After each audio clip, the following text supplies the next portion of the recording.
What's up, Minecraft haters? Let's fucking talk about it. Choices. Originally choices, but how hard can I hate Minecraft? Is the question, guys. And probably the answer is on the title already. There's definitely a habit to press dislike on videos if you disagree.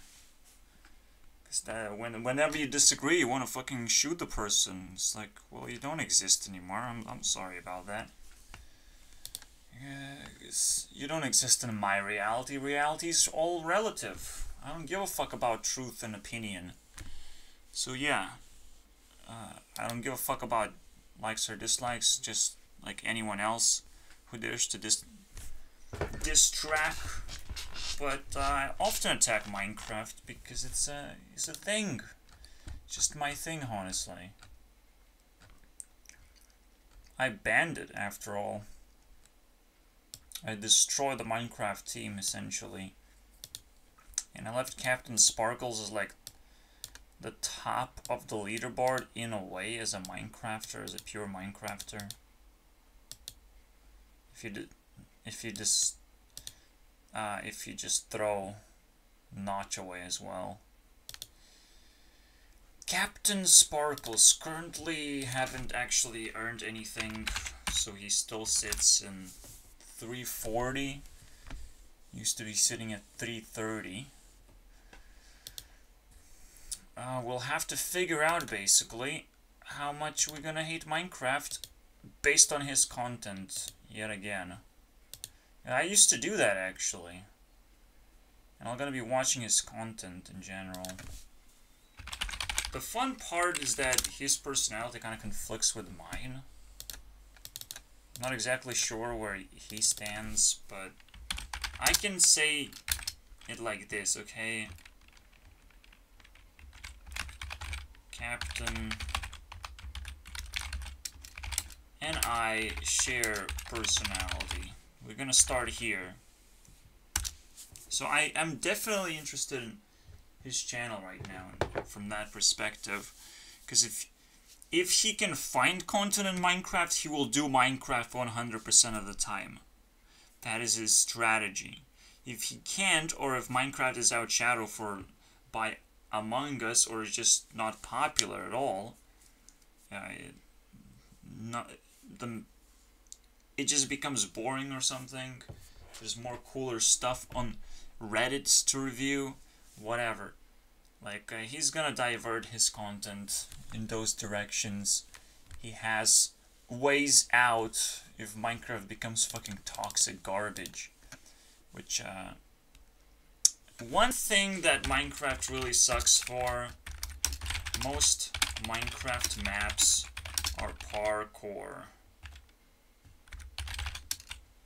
What the fuck does that mean? Well, I'm gonna give a poop emoji because I never liked it that way. I liked survival maps. I liked maps that have tasks that are just a little bit outside of the regular parkour formula. Especially if you collect resources, you utilize those resources to create your own parkour map or solutions as fast as possible. It's more like a puzzle game would be much more appropriate for Minecraft as a 3D game like that, where you can build stuff. You just build resources. You know, you gather a bunch of blocks, and let's say you have to get across a wall. This was a Pokemon map, okay? She somehow made it in. So I don't want to give too much away, but like, when I was looking at the map, and it was like earth, wind, fire, and water. I'm not sure how to... I guess wind doesn't have to be so fucking toxic. Anyway, so we have this, and it actually aligned exactly. This turned out to be the key. This turned out to be identity. This is just very, very useful letter for me. I don't know. And this is pop, after all. But all I'm saying is that, for fuck's sake, Pokey has taken over today, and I don't know. I'm gonna be extra terrible and extra exhausted because of that.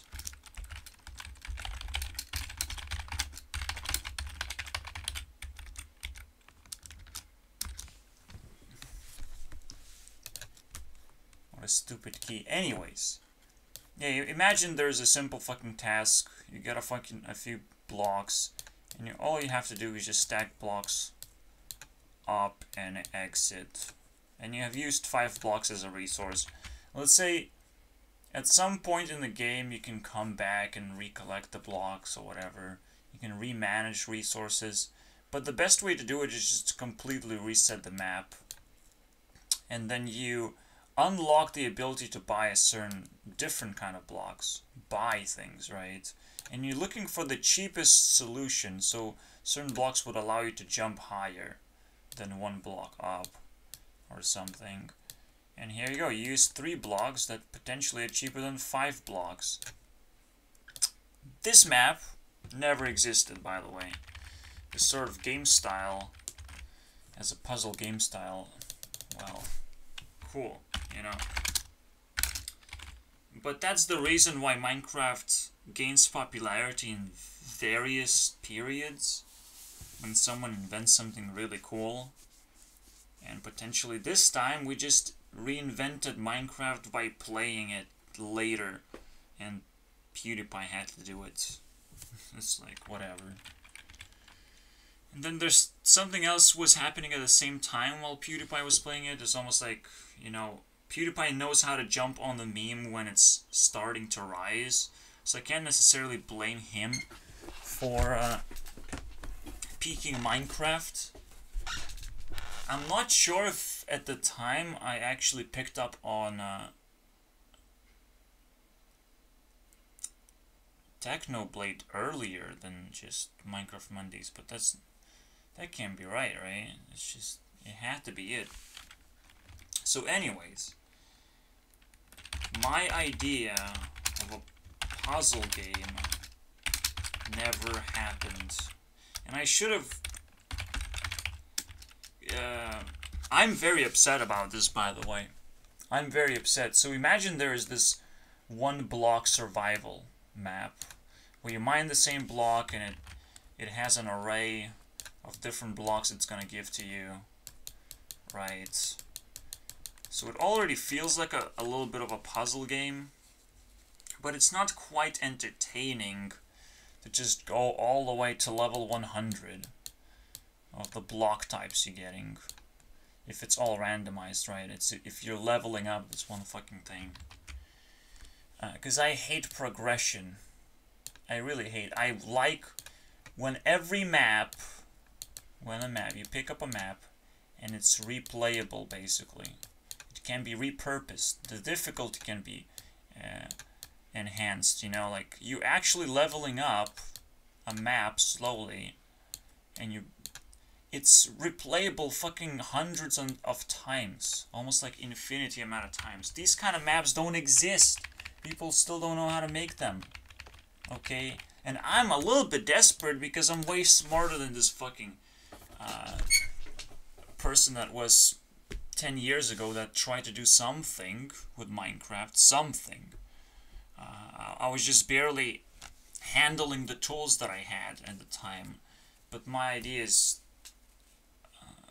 were kind of conflicting with themselves. Like, what I did is added RPG elements. I didn't add the replayability elements or the difficulty adjustment elements every single time you complete something.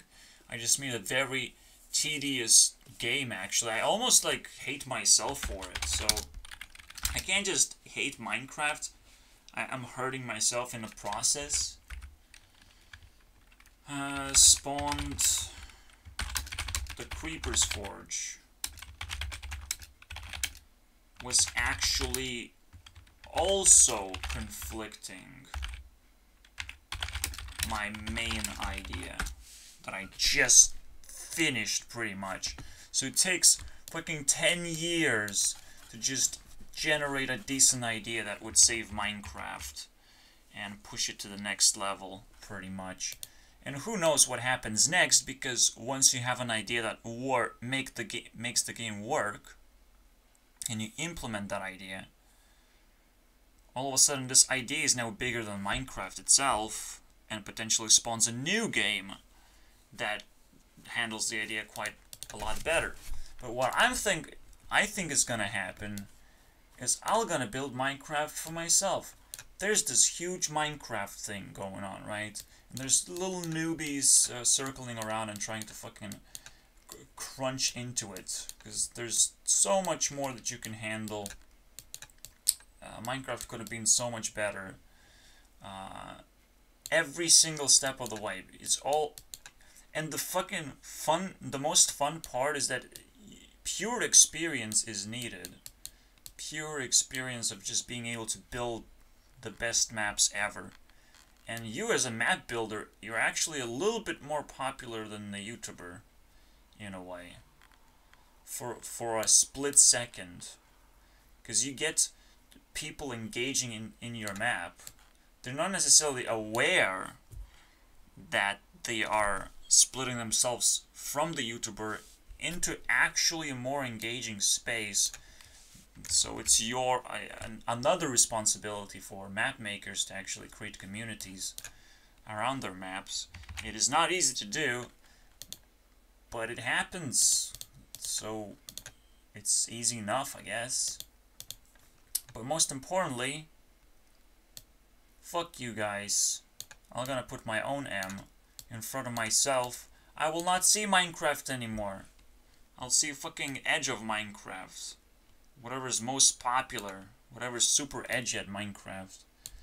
You know, I'll see that fucking bullshit. I might even force myself to like look deeper into it if something interesting is happening. But it's just gonna be my side quest. This is why I'm banning Minecraft pretty much from being the main ideology of Team Craft.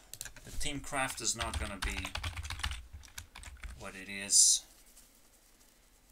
Okay, so I just need to get a link from Team Craft. Actually, read Team Craft, so I can look into every single member. And again, I feel like Captain Sparkles does the best thing, but I added Todd Howard to be able to tap into something completely different as Skyrim. Something that I have found to be replayable over and over again. For some reason, Minecraft faded away. I didn't want it to play Minecraft at all. I didn't want it to play maps because I knew what I was gonna find. I knew what to expect at this point. What people are building, because, well, Captain Sparkles never actually piqued my interest. Never went out of Edge. I put my own perception of what Minecraft's supposed to be, and I stopped engaging. Even when I forced myself to engage with every YouTuber ever, and Minecraft is one of those teams that I had to acknowledge because it fucking belonged there. Very, very hardcore ways. And now it's quite a terrifying thing to do this and give it more influence than the Minecraft team. It's just completely out. Throw a fucking shadow at them, basically. Is what I'm trying to do. Throw a shadow. Become so fucking happy, okay, that it overrides experience. And it doesn't fucking matter anymore. And they're gonna see my fucking shadow and it's like, who created this shadow? Well, my specific hate for Minecraft. This is exactly what it is. This is hate for Minecraft, because the best way to hate something is to completely replace it. Replace its dominance and stupid way of existing. So we can already start crafting idea of what the first map is going to look like, which is going to be fully replayable. We should be able to do that now, right? The replayable map. I could still pick up Spawn the Creeper's Forge Legacy, and next year I have a 10-year anniversary coming up. You know, it would be a great idea to just make it an arcade version of it, where a new area is just simply a new difficulty unlocked, for example. Because now you have 2 areas, okay? They supply different resources. You have to explore this new area. And your difficulty is increased, potentially. You know, you have more tasks to do in your game through. You can slowly, potentially build your character. I'm not sure what the character building means in a replayable system. Potentially, here's how it potentially should work. You have a certain amount of experience you have gathered in total, and you can start setting up how your character is going to behave to that level. You shouldn't worry about the higher levels of what it's going to offer to you, because you don't know. So potentially even the RPG elements don't have to go away completely. You can have multiple builds as well. So I have to also look into like Hearthstone and how they handle like the decks, in case you would enter different areas with different challenges. What would you want to do in that situation?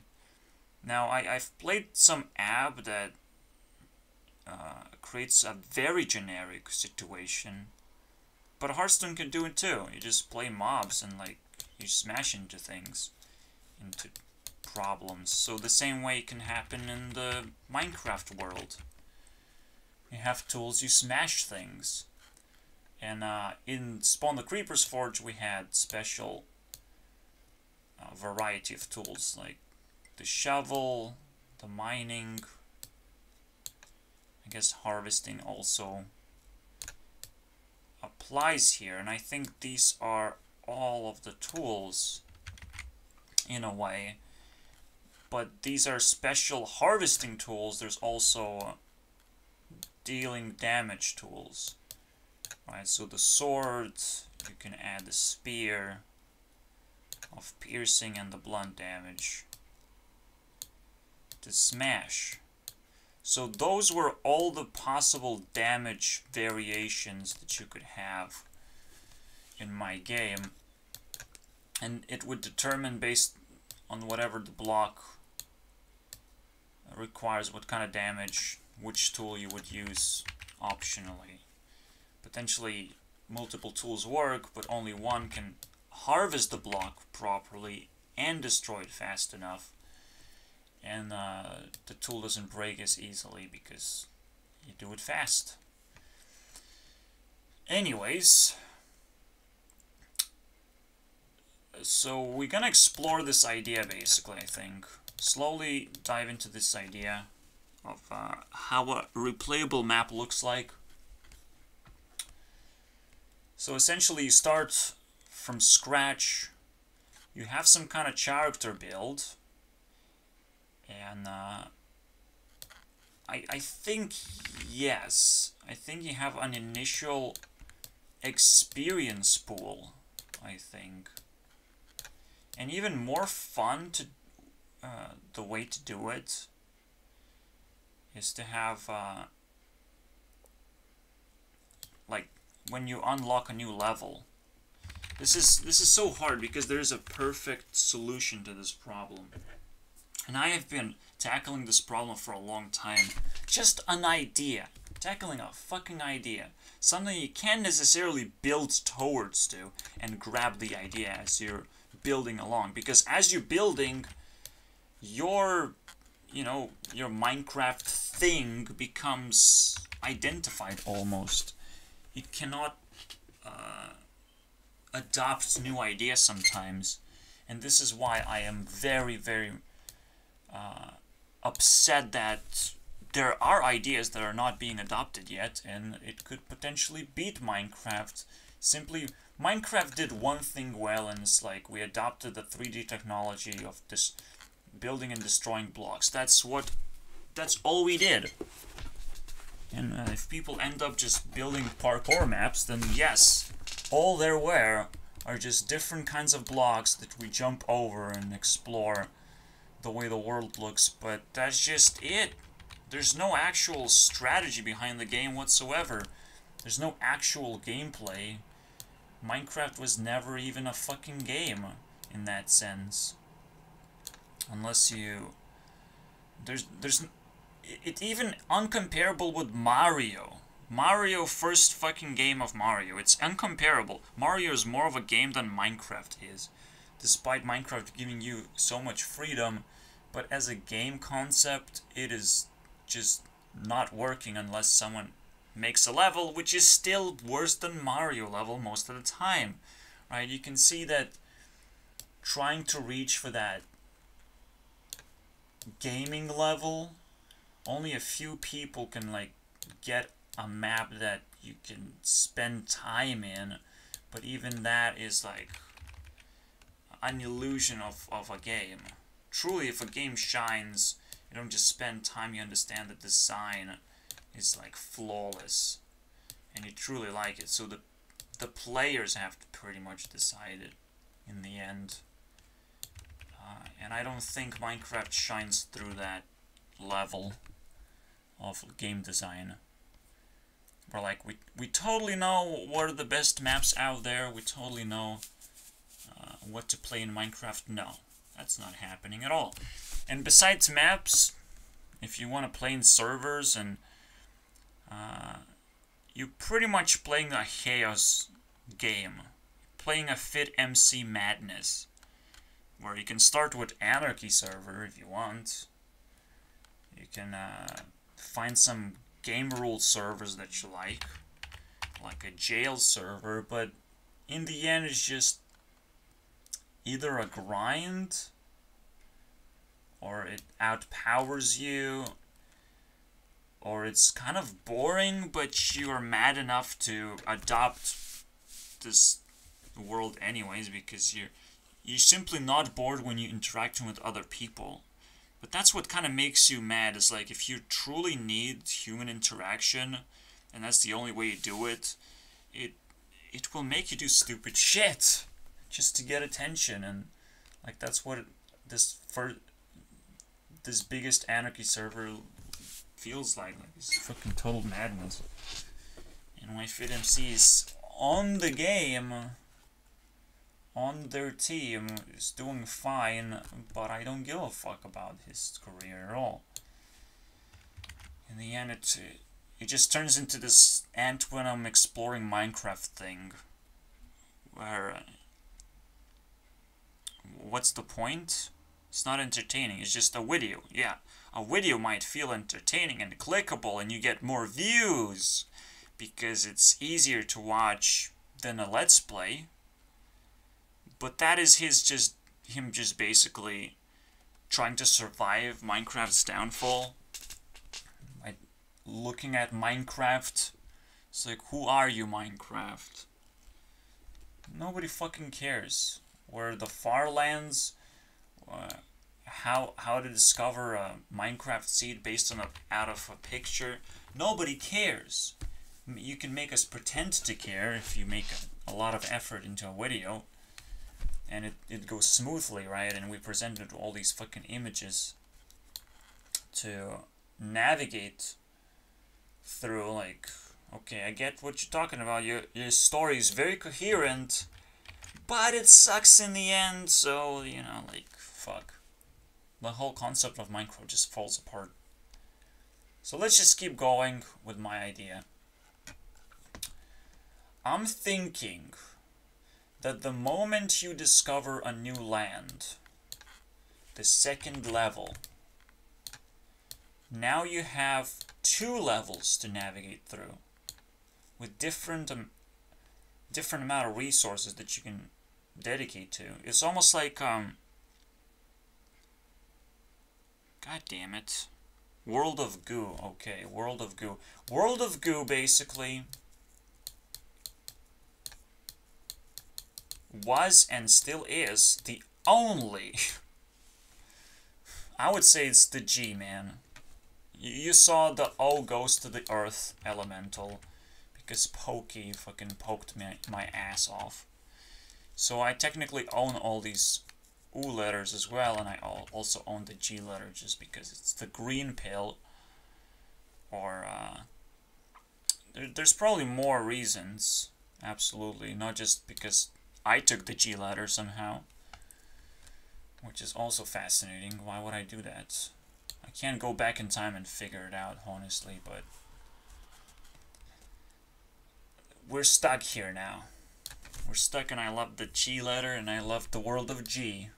Because that's where we start with this idea exactly. In the world of Goo, just pick up the concept, research about it. But basically, you have a bunch of blobs. You actually unlock more blobs, I think, as you're unlocking levels. But in reality, you're trying to use less and less in one level. And this is the way that you unlock blobs. This is the way you progress eventually.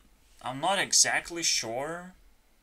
Yeah, you actually start with a level and you see a bunch of blobs laying around and you're trying to collect as many of them as possible by using less. I'm not sure if there are different kind of blobs introduced. They all kind of connect together and you're trying to connect things into it. I don't even remember how it's played out, so might as well fucking pull out World of Goo. Because it's so badass, by the way. So badass. We're gonna skip them ads. Yeah, tell me how I really think about the ads. What's the point of ads, like, living in a completely different dimension? Nobody talks about them. Nobody says their opinion. They can become memes, basically. So there's the end game. I think the... No, the pipe. The pipe is the end game. You're trying to get to the pipe. And you're using the goo to do it. And you can awaken some fuel, basically, for yourself. And then they continue. There's usually, like, set amount of goo in a level, potentially as well. And again, you're trying to use as least as possible. Right, extra goom balls. So yeah, trying to get extra each time. So this is a very interesting concept to me, and it has been haunting me for a long time. And I'm thinking of the same strategy here as well. And this is what makes levels so replayable, because if you run out of goo, you have to go back and replay levels until you figure out better strategies. And then you have enough resources to delegate to the next level. And that's a very, very fascinating thing, because at some point you can just force levels to be extremely difficult in the future and be extremely easy in the first few rounds. And it would still be fine because you're just getting the hang of experience, so levels can be easy. But those easy levels, you can still go back to and play it in a hardcore way, where you're trying to save as much resources as possible and just rediscover what the level was truly about. Maybe you can actually add a bunch of secrets in the first level for the people who are trying to speedrun and will take advantage of all these secrets. And those who haven't discovered all the secrets will fucking be fascinated by how truly amazing first level can be or something. So, just like I played Spawn the Creeper's Forge, and I kind of got stuck on the first level quite a bit. I'm not gonna lie. It was just fascinating to come back and see if I can keep pushing progress, but at some point it gets a little bit odd if it doesn't have a system like this. So I want to figure out exactly now. So you would have a character build basically, and you, just like with the World of Goo, you invest into your character this time around. And that character build is the one that's supposed to tackle this one level, potentially. And potentially you can even reuse the character build. However, if you want to improve it and it already has been used, so you potentially can use it twice, right? You can create a character that fits level 2 and barely enough fits level 1 to complete it, right? So you only need one character to do it.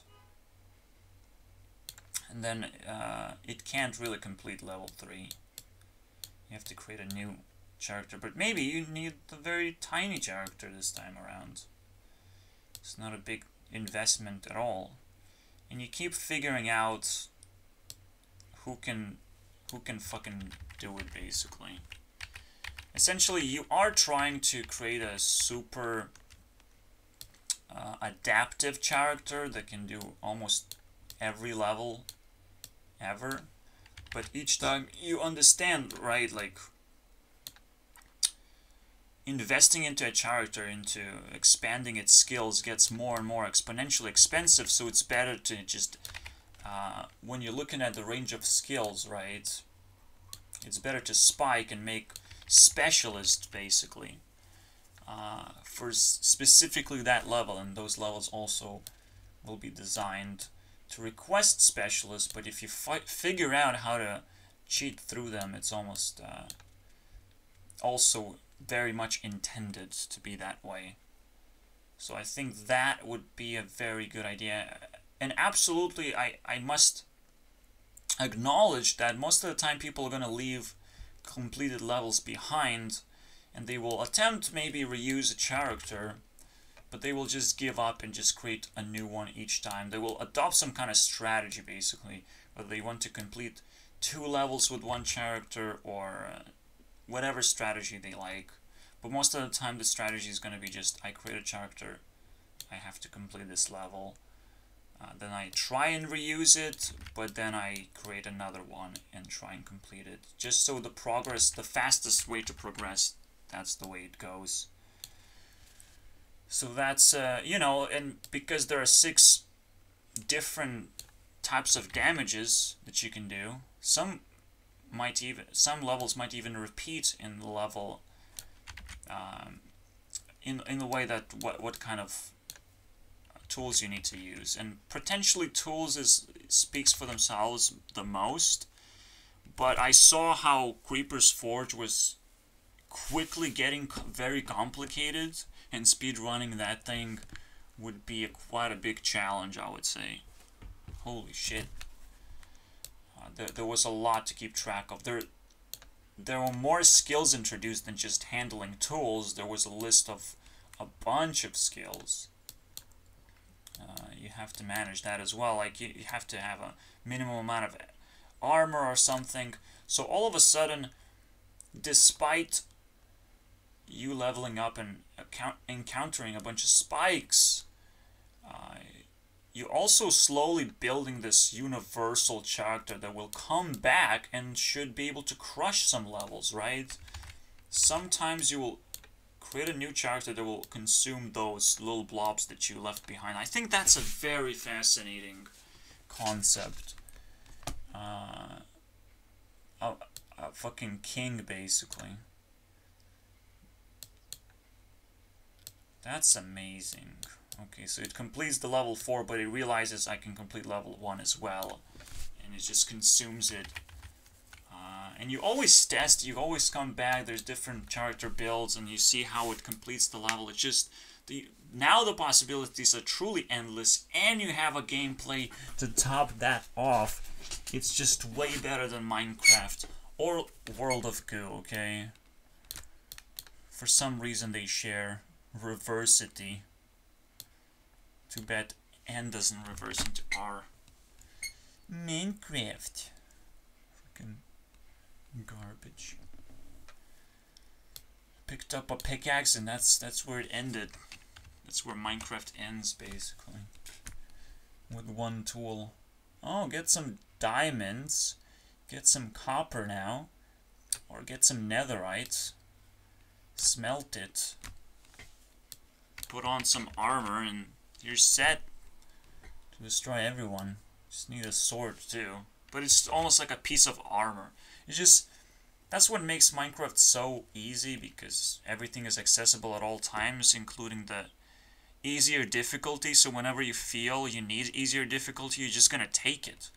But in this situation, you're gonna be very limited of what you can do and how fast you have to do it, because it's also a resource to have a certain amount of time. Everything's a fucking resource. So good luck managing it. I just love doing that. Okay, I'm sure there were some World of Goo clones as well, but they don't share the universe with Minecraft, which is what I'm upset about. I'm specifically talking about a 3D game that Minecraft invented, that I reinvented as Spawn the Creeper's Forge, and now is capable of adopting this idea of character build, what kind of tools it has, what kind of skills it has, and then going to the battle fucking zone where you managing resources and trying to achieve most gold. So you trade experience into a character, and you figure out how much gold you can generate with that character, and that's your exit card in a way. And at the same time, if you get excess gold, you pretty much turn it into experience, I guess, or something. You know, because they have to be linked somehow. Your ability to better perform in this situation, I think you do exchange gold to experience, because you have to reinvest into yourself because you keep on completing the fucking game, right? And it's not like you can cash out yet of some kind into a new game, but it just never ends, right? This is the very cruel existence of life when you fucking realize that. But where does this experience go?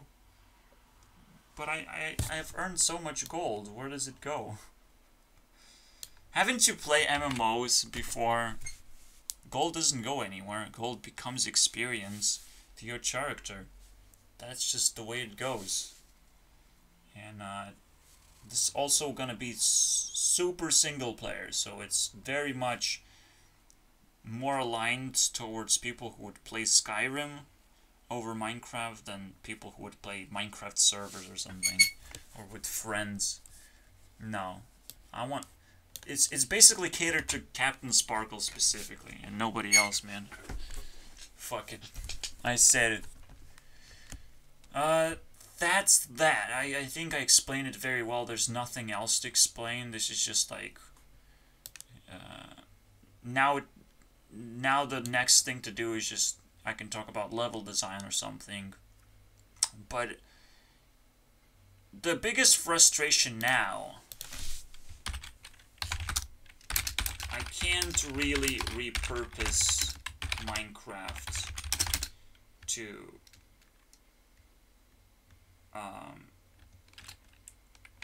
ensure my idea comes to life. But I can still repurpose AdventureCraft. I can still do that if in an emergency situation. Okay? And AdventureCraft is old school Minecraft. It's not necessarily the newest version, but that's what it makes it so frustrating at the same time, because older version, more lag, less features, it just doesn't work the way it cannot be modified as well. with additional features if I ever needed one. If a few, you just pick up some good modders and they can help you out, or just good mods in general that are already made. Who knows? I'm just incapable of repurposing Minecraft for Minecraft community for my ultimate need to make this come to life. Even though there are, you know, simple versions of this game that I'll be able to make, and that's why I will not use Minecraft to begin with. I already have my engine somewhat under control, and all I have to do is sit down on it with a good idea, with a good motivation, and we should be able to go through it. Now, the most important part that we can still talk about is what is the initial step gonna look like? What the game is gonna look like, the first fucking iteration of the game. Replayable. So of course I need a few levels immediately. I need more than one level. It's useful to have like 7 levels or something. So we have 7 levels, but the simplicity comes from building your character, I think. And you might just have like 6 skills or something. 6 set skills, which could literally just be directly linked to the damage. Different damages that you can do. Different things. It could be directly linked to that. I also think about the ball game, where the ball travels around the landscape. And you can adjust its speed. You can adjust the jump heights. I don't know. Maybe you can do some kind of tricks. So it's quite interesting to see what would be the initial idea that would start everything from a proper angle. So I can at least introduce you how it looks like immediately. So we just do harvest, sword.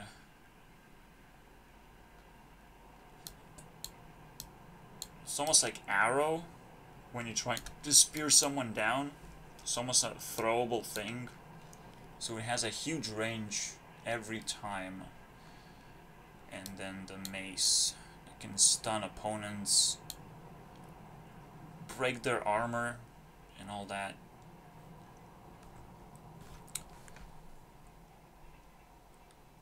Now that's interesting. You can kind of... I can kind of build like an arena thing. Arena looks like a doable thing.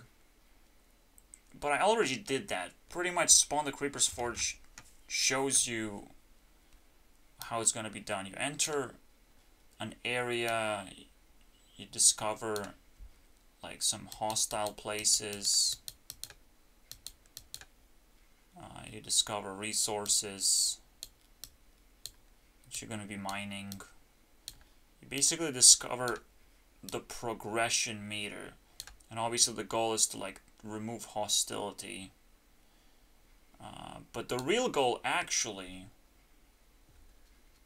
yeah, potentially there could be tasks. So now there's a split. Do you just collect gold as your exit strategy, or do you kill enemies as your exit strategy? And usually in games, but actually in Mario, you just complete the level, you just go straight forward. So I could probably copy and paste my the beloved Mario and just forget about the potential. Because, you know, if you can kill enemies efficiently enough to where they're net positive, that's great. If you can ignore them and be a pacifist, that's a game style that I should be able to, you know, support. So basically pacifism is just too popular to ignore. I have to allow that sort of playstyle. So the only thing you need is gold. Potentially there are traders as well, right? Some traders that may have been captured, so maybe you figure out how to unlock and let them escape or something. The maps could be the levels could be very interesting, but potentially I need something even simpler to begin with. Even simpler. What I have picked up upon is that I really like the match 3 principles, and they do provide with a map of some kind in a way, and maybe essentially it becomes the prototype version of what I'll be doing with the 3D world.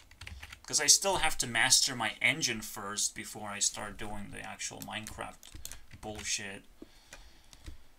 So I kind of want to do the matching game. It's completely 2D, but it will start bringing to life 3D elements.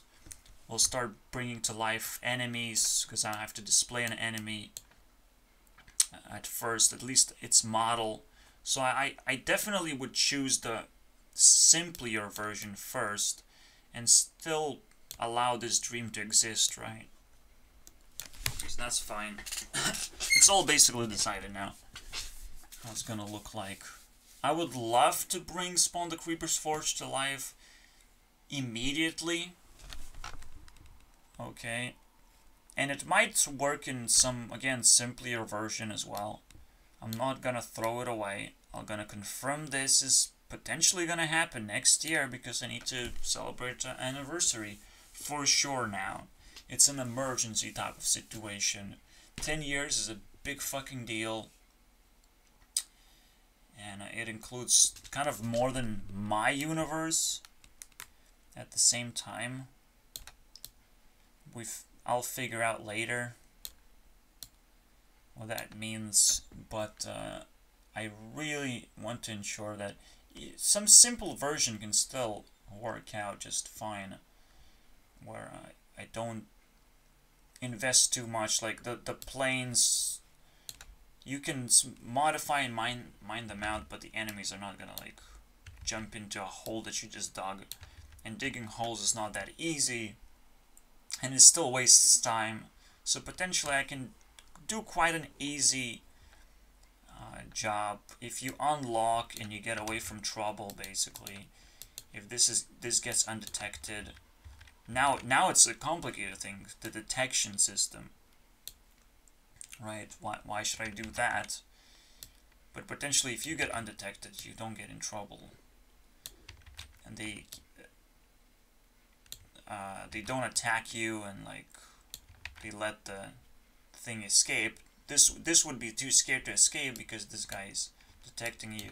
So potentially, like these systems have to be simplified to the point where it's not too hard to actually implement that, and this can come true into reality and become level 1, and then copied and pasted essentially. And finally, a boss fight of some kind still has to appear.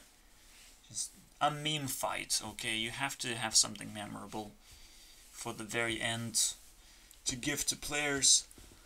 A gift to players who have completed the game. That's about it. That's my strategy. You can see how hating Minecraft is just a stupid idea in the first place, even though that's what I suggested in the very beginning. I'm definitely... If I hate Minecraft, I'm still the most professional hater there is, and I know exactly what it's missing and why it's not doing as well as it used to and all that shit, you know. Like, I can understand Minecraft's lifespan, pretty much. Other than that, I feel I need a fucking break already. I'm not sure what I can still have it in the back of my head, this entire idea, right? If there's something pops up, but this is a this has been lasting forever. This idea has been building up forever. And only now, this time, you've been able to see it mapped out of how I truly feel about it. And that's a big deal as well. I almost like would love to scratch this idea because they're kind of conflicting with each other. It's like which one is better, which one will start first. And yet I do think this will start first by any means. It's just so simple. It can work immediately. I don't have no need to have multiple elements working together. That's it. And yeah, just build a character, you gather experience, bonus experience, and it becomes kind of a roguelike thing, but a perfect version of roguelike that people were chasing for a long time, I would say. And a lot of games potentially just wanted to be roguelike this whole time, and because it allows you to quickly pick up the game and just goddamn play it. And sometimes they can be even redesigned to automatically give you the character that you would need to complete the entire game. It just makes it so much easier. My biggest complaint when I picked up Fallout 4, I'm like, wait, I'm still playing Skyrim in a way, so I'll just play it the same way as well.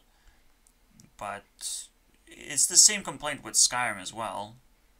You have different locations that all the action happens, and I started hating fast travel. I started hating traveling in general, and essentially all these locations just turn into levels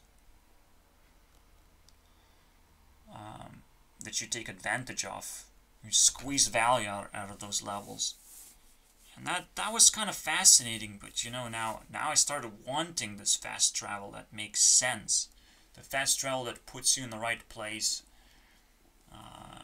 that makes the game a little bit quicker to snap into action. And because some locations are undiscovered, you can't really fast travel to them yet. But that's that one little tiny dent in the game that kind of ruined it. If you're close enough to that location, why can't you fast travel? What's gonna stand in your way? You know, aren't you prepared enough? And if you're not, well, then tell me what the requirement is. We should have been able to just travel very quickly in the map, and game developers would have been rejoiced that they don't have to put shit in between areas as well, because they kind of didn't, or they didn't do a good job at it. Sometimes an enemy spawns in the middle of the road and just destroys you. On high difficulties they can do that. So I was very frustrated when I get killed by random encounters in the middle of the road. Or sometimes in the middle of the road there's a saber-toothed cat. Like, what the fuck, man? Saber cat. Okay. I think that's the true name, but whatever. That was so frustrating, because those enemies are super strong, and they're just standing in the middle of the road, blocking you from entering certain towns and certain places where you're just traveling, pretty much. You can be a traveling merchant if you dare to do that, and you have to now learn the saber cats if you don't want to die a single time, obviously. If you don't care if you die, yeah, the game looks fine. You just travel around, you play it once and you leave it behind forever. Again, games just don't respect themselves. I kind of covered respect in the previous episode, and we just kind of discovered that games don't respect themselves. Games are not replayable. They don't respect themselves. Okay, they just really No, replay, motherfucker.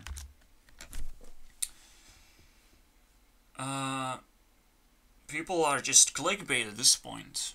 You don't respect yourself, you don't think you're actually making a decent channel. Stop clickbaiting. Make sure that your thumbnails and the title truly reflects how you feel, and you educate people on what it meant this whole time. At least in the end of the video.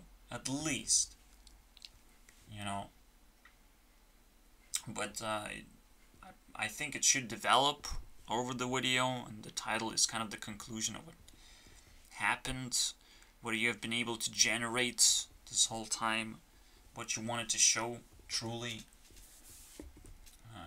And it's not clickbait. It's like, I want to show you something, and you're like, yeah, okay.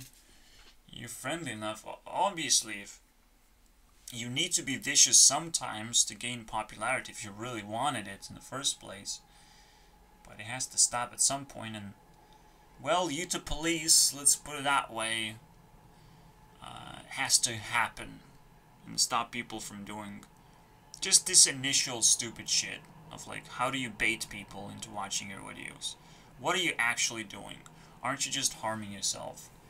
So, I want people to respect themselves, I want developers to respect themselves, and realize that their games often enough suck in players and never let go. It's like a toy, you can never get rid of it anymore. A bunch of Lego pieces you can never get rid of, and you constantly play with them because they're fucking expensive. And there's always something new you can do with them, so whatever. Just allow your game, whenever you make it, to be a part of someone's life pretty much forever. You know, why not attempt to do that? Why people are trying to profit all the time? Well, that's kind of fucking weird, right? Because this is now government area at this point. The reality is not the profit. The reality is everyone is playing the same game of profits. So games are no longer are made technically. Games are just trying to rip off as many people as possible. And sometimes it's game developers that get ripped off instead of players. Sometimes both. Sometimes game developers are fucking vicious assholes and they rip off only players. Or sometimes they rip off players and they feel bad and then they rip off themselves. And it's just a never-ending story of stupid balance in the way that we interact with games and the way games are made. It's just stupid. If we contribute to Minecraft, we ought to be rewarded for it. I have not seen a fucking penny of a reward for my efforts to understand, to play through Minecraft, to adopt its, you know, its way of life, whatever. It wasn't even free, okay? I had to pay for Minecraft in that sense. So, what the fuck was the point? Of course you would naturally supposed to hate the things that didn't give you anything back. Besides, I started punching Minecraft in the face and looking for free alternatives, and the only thing I found is like, well, you can adjust Minecraft a little bit. Turn it into AdventureCraft. Now you can enter the code realm. You can do anything. That was it. That was the end of my fucking journey. And this is the new goal of my journey that has gotten stuck in a lot of different angles and split into a lot of different directions of, you know. Now Minecraft is almost like a sad little project that I try to handle properly. But because it wasn't rewarding me, I couldn't necessarily keep going, actually. That was like literally the main thing, I would say. The main thing. If people would fucking appreciate map makers, and I would appreciate myself in order to create this donation cycle or something. You know, if people start supporting, I can't refuse that. I have to keep going forward. If people came together as a community and started actually communicating and talking and sharing ideas and getting excited about things, yeah, I would go forward with that as well. Potentially my biggest mistake is like, well, AdventureCraft, I chose that. I chose to pick up an escape route, and I did it, and I escaped Minecraft, and maybe that's actually a good thing, because I could have ended up trying to make maps and maybe gotten slight success. Maybe some YouTuber picks up my map and like I get a little bit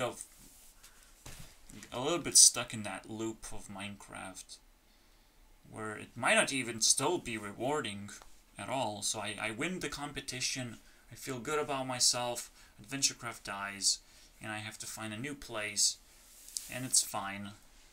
I will not complain too much about it. It's just now a history that I will have to repeat to people when they discover me. Other than that, I'll take a break now. First hour complete.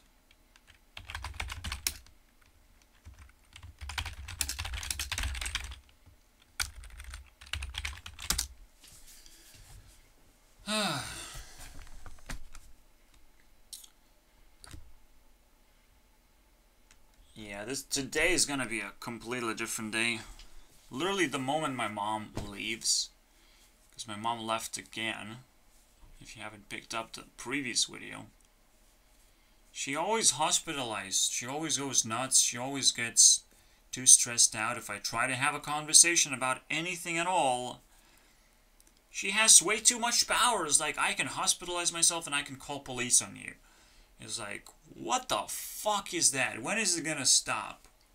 You know, when will you start existing and respecting me, for fuck's sake, you know, listening to me? When the opposite is gonna happen. It's like, well, yeah, you're my mom, but like, you don't want to be taken care of in the end? You don't want to be friendly in the end? No, you're just gonna rot in your shitty little fucking place, and whenever I have a chance to escape, I will escape. Absolutely. But I'm just so fucking mesmerized and fascinated by all these problems that I'm facing in my life. That I just don't want to have, you know. Other people accept these problems because they accept straightforward solutions. I don't have straightforward solutions because I'm poor and I'm smart too. So I don't want straightforward solutions because they're not the best solutions. You know, you have to personalize every solution to yourself, and sometimes you realize the rest of the world is a fucking scam. Because every time there's a straightforward solution, you're gonna be scammed, you're gonna be treated like shit without you even realizing quickly enough until, you know, bad things start happening.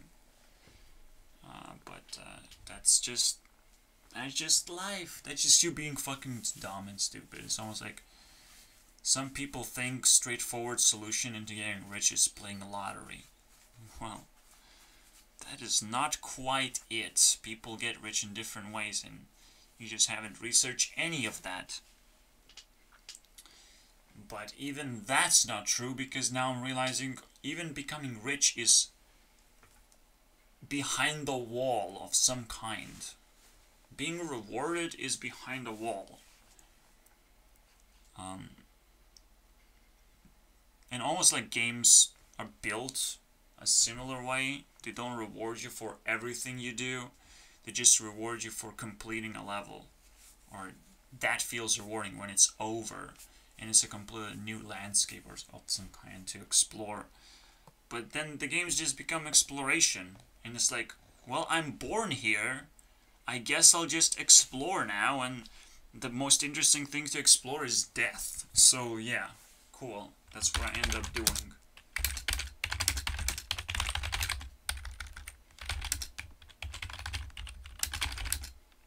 Thanks, guys. There's nothing rewarding about real life, especially when it's scary, when you're gonna be pushed into a stressful situation and you haven't actually learned anything, and you're gonna stress other people out, and they will hate you for it, and now you have to deal with all this hatred because that's how you become popular in the first place. You become popular mostly because people hate you, not because people like you. Otherwise, if you truly became popular by making people like you, you might be just manipulating the entire situation to push back the hatred to the point where you might be able to escape. I don't think you can handle it because the hatred actually grows. And again, potentially YouTubers, some of them are super duper shady. Some of them are just seeking escape. But if you escape, you have never meant to be a YouTuber in the first place, and you will be hated in the end. And people are actually going to be extra hating when they're disappointed, you know, like that's... Where have you been, asshole? I've been waiting forever. It's just so interesting to play with death. Exploring this bullshit. But I do have to point it out, okay? So, most people get popularity from hatred, but some can push that into the future. And still most of those pushovers into the future will still be hated at some point. And they might fall flat on that hatred train, or they just make some mistakes. Or maybe they will run out of hatred because they have been fueled by hatred. There's the other side of it. You know, there's, again, 4 corners to explore here of where people go. I guess that would be quite interesting, so whatever. Now I can just say Pokey and fucking use it as a map, because apparently it works. Oh, well, whatever. We have popularity, we have the key, or the king.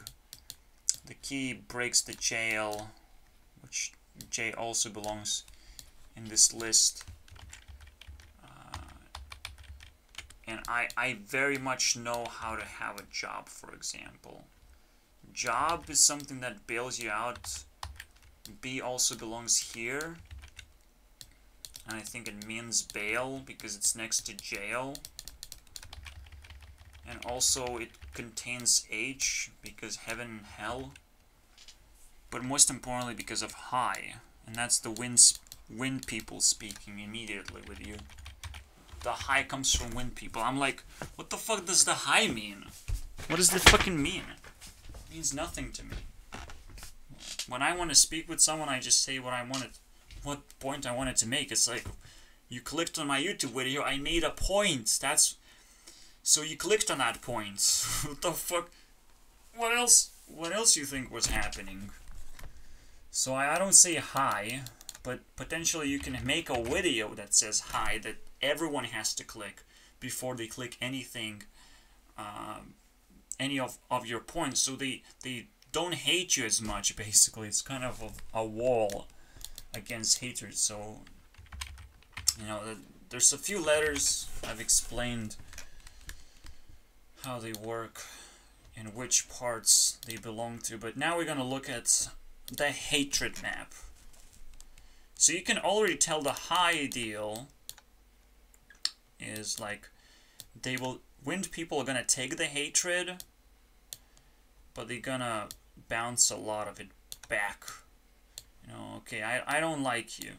I like these certain type of people, and hopefully they're the ones who pass through, and the ones who fucking garbage, they're gonna be bounced. So I'm gonna do the high thing, and I'm gonna start focusing on the people. I literally just, while I'm saying this, it's literally Rebecca Black life. Except I'm not sure what's happening right now to her. Maybe someone broke the wall. Maybe I broke the wall. Who the fuck knows, man? Or maybe that was this wall the whole time as well. Or extended version that I talked about previous episodes. Who knows? So that's how they handle it. I'm like, I don't give a fuck. I'm like, you hating? I hate you back, but you can do whatever you want. You know, I give you as much friction as you create to me. So it doesn't feel rewarding to enter my field unless you feel rewarded by effort, and actually then you can't fucking stop. I'm the greatest drug of all time, motherfuckers. Obviously, the closer you get, the more insecurities I have, and it's just pure friendship. It's just like everywhere else. And again, you can look at popularity as a completely different concept. Yeah, most people here are the ones who pop because they know exactly what people they want, you know. It's like I'm gonna add this filter, and I will grab everyone's attention who passes through this filter. It's like my fucking job. But my job is to satisfy everyone in a fair manner. To actually find fairness. So I'm more dealing with respect than or reputation than the pop aspect. So you can still talk about popularity. Is this pop aspect potentially is just the fastest way to become popular, the most efficient way to become popular, the best way to become a PewDiePie thing, but it doesn't actually, you know, guarantee success. If you're not PewDiePie, you might fail hard. How can you fail? Well, it's just, you know, you picked up the wrong community and you have to reset. And every single time you reset, you're potentially cutting yourself in half because you can't really find within yourself the true identity that you need. Yeah, it falls apart quite fast. But here you go. We have two more walls to deal with.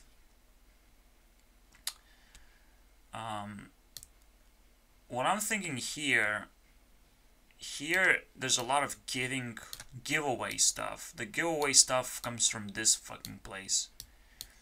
So there's a lot of giveaway shit, and these people are hunting down vectors, basically. Whoever's not only taking the shit, but accidentally goes too fast and just, you know, breaks through the wall. So there's a bunch of fucking candy laying around, the Candyland, and there's a bunch of vectors like, oh, I like this candy, poof, into the water, man. Water is fucking dangerous, but this is so fucking beautiful, man. Every time, man, I pick up those 4 elements and they just tell their own story. Every time, it's just beautiful. Poof. And you consume their effort, basically. You kind of employ them, potentially. Fucking turn them into pets. And eventually the best pets are the easiest ones to love. I don't know.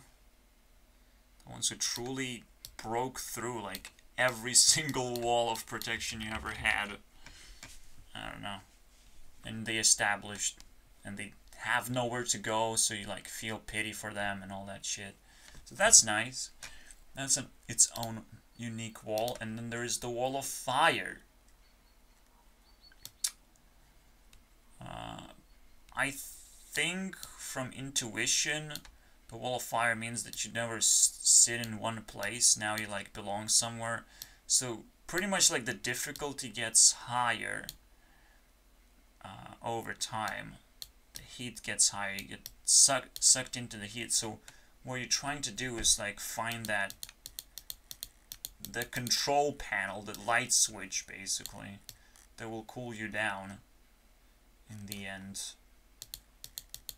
So you know what you're looking for. You know you need something. This was when most apparent when I was doing the RuneScape thing. My boss was giving me more and more heat over time, adding more and more obstacles, while I have to like run around and just like try and adapt myself. But trying to stick in one place just never is an option But the reality was that this motherfucker was trying to be popular, apparently, and not trying to do a win-win situation where he's like, how do you want it to be like? Where's the comfort zone between us? You know, as a win-win situation. What the fuck's wrong with you, stupid boss? There's no comfort zone. He was not looking for a comfort zone. He was looking to keep the temperature high and ensure that I go towards him and just make him popular somehow. I don't even know, man. Some people are just that fucking stupid. Their egos create an impossible workplace. Right? So it's almost like a survival land where you have to leave your previous build behind because everything's getting worse and worse. So it's better to be closer to the control panel stuff, and the controls are probably split out as well. It's almost like you get rewarded money after all by surviving here. So you keep getting closer to because the comfort level also rises. So maybe potentially what happens is this constantly resets from ground zero, and it gets worse and worse. But even like this is so complicated. Fuck me, man. I just know this is all about challenging people and all about stealing their control over the difficulty because they have to be here. They're rewarded so much. While this is just candy, you can win a lottery. You can definitely win here because you're pretty much employed automatically or easily. But it gets harder and harder to try and keep up, or like it gets more and more boring. It feels like a challenge at first, but then it becomes tedious. So not necessarily the temperature has to rise. It's just a very rugged landscape that nobody really breaks through, but people can figure out that it's a wall. It's a wall that kind of disguises itself as something else. I think that's the case. Alright, the King's Wall. The King's always gonna build in a very rugged area, or there's some kind of lake around their castle. So their castle is super protected, and they treat everyone as like an attacker. But it's very easy to loot a king, in a way. You loot, you run away, that's it, that's all the king knows at this point. He doesn't know you personally, so you're not in trouble. That's kind of interesting. Poke a king, motherfuckers. Anyways, so we discussed that.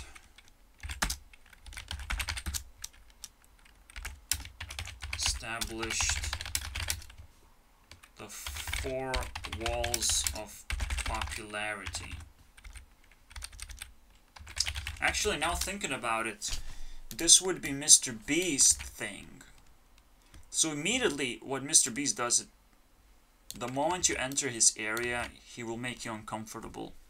And see how much discomfort you can truly handle, until eventually you break through, you pop in, and like, this is a huge popularity contest when you're truly inside that circle of just few people, but those few people have to have been very, very tested. It's just unbelievably difficult to break through because there's a lot to take in. But it's a lot to take in from every single place, I would say. So we have to double circle, and yeah, the control. You take control. But if you're a thief, you can't really escape that easily again. It's just another fucking weird thing, because like if you're trying to escape, Mr. Beast is like, well, there's another challenge actually. Who's gonna annoy this person the most? Well, that never happened before. But, you know, everything is fucking shady anyways. I don't know. I don't know if I want to circle around again. This looks fucking amazing already. I'll just move to another subject after a huge break. Now I still need huge breaks right now. We tackled 2 tasks so far, which is how my new Creeper's Forge is gonna look like. The second version, the ultimate version, the standalone version. Now that's a fucking big deal. And then we talked about, now we're talking about the popularity, the way to break into the popular kids zone. But the popular kids zone pretty much decided by these mega deciders. I don't know. The ones who can break most hearts, the heartbreakers, I would say. Almost like Captain Sparkles is the heartbreaker because he became popular. So the question of who becomes popular is its own task, I would say.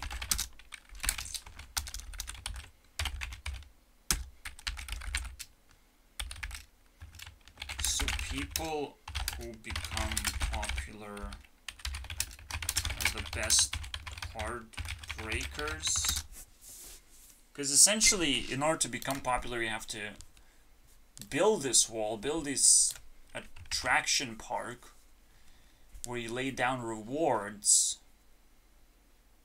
So we haven't talked about the reward side here, or what would attract.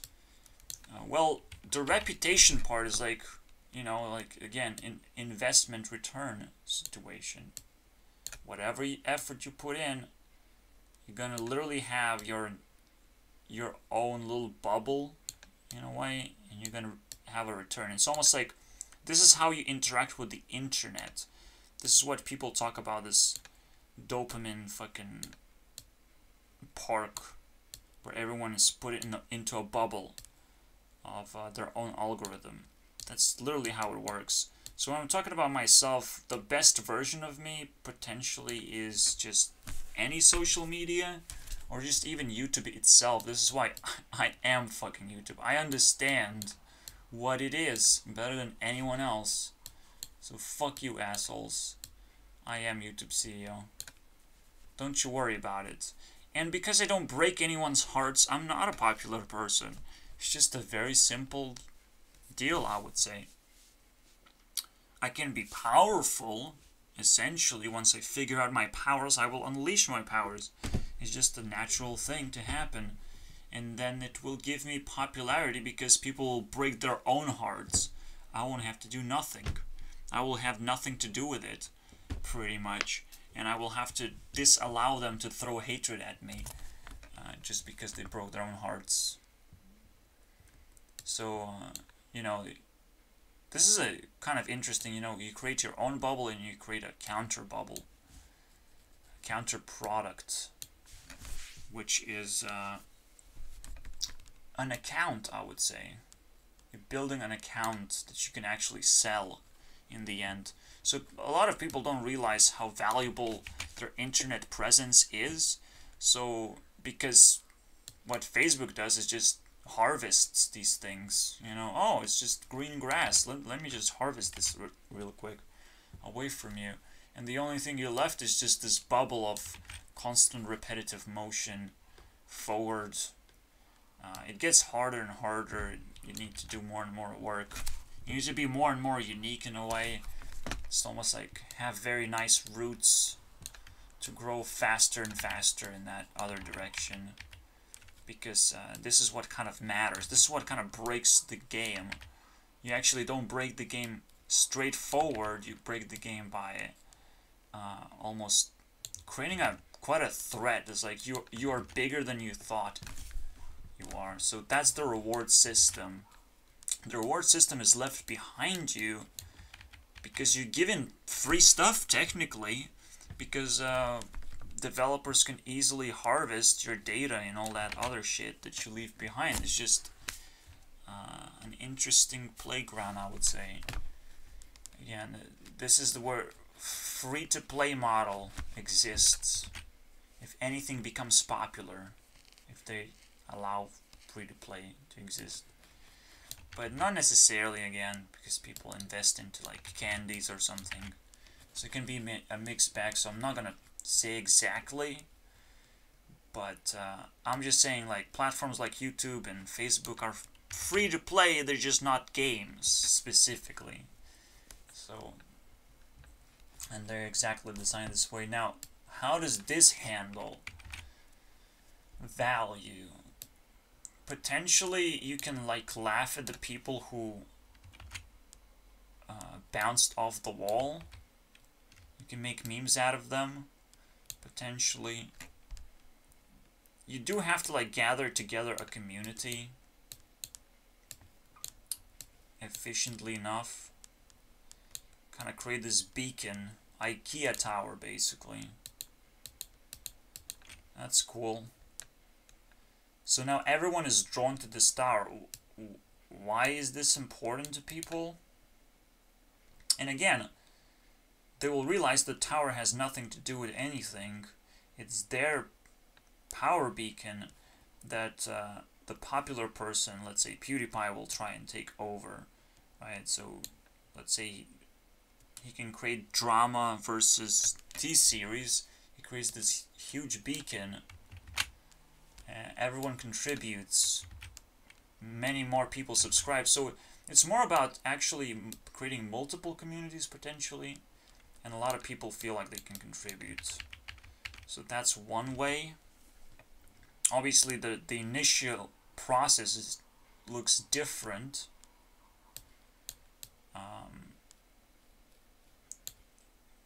But I think it's always the idea that you say hi constantly because you're trying to build a beacon yourself.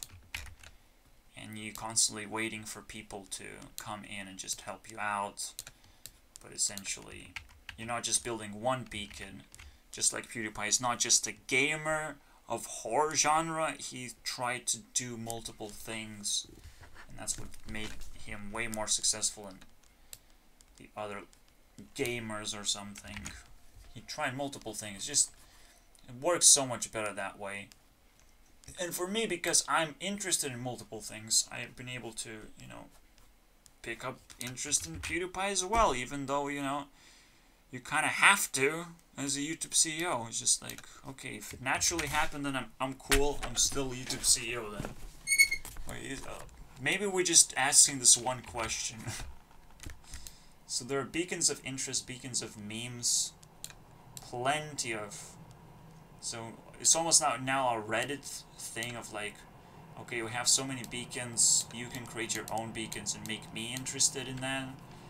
The process almost reverses. Just like here, the process kind of starts reversing if these things grow out of control, if they show incredible effort behind the works here.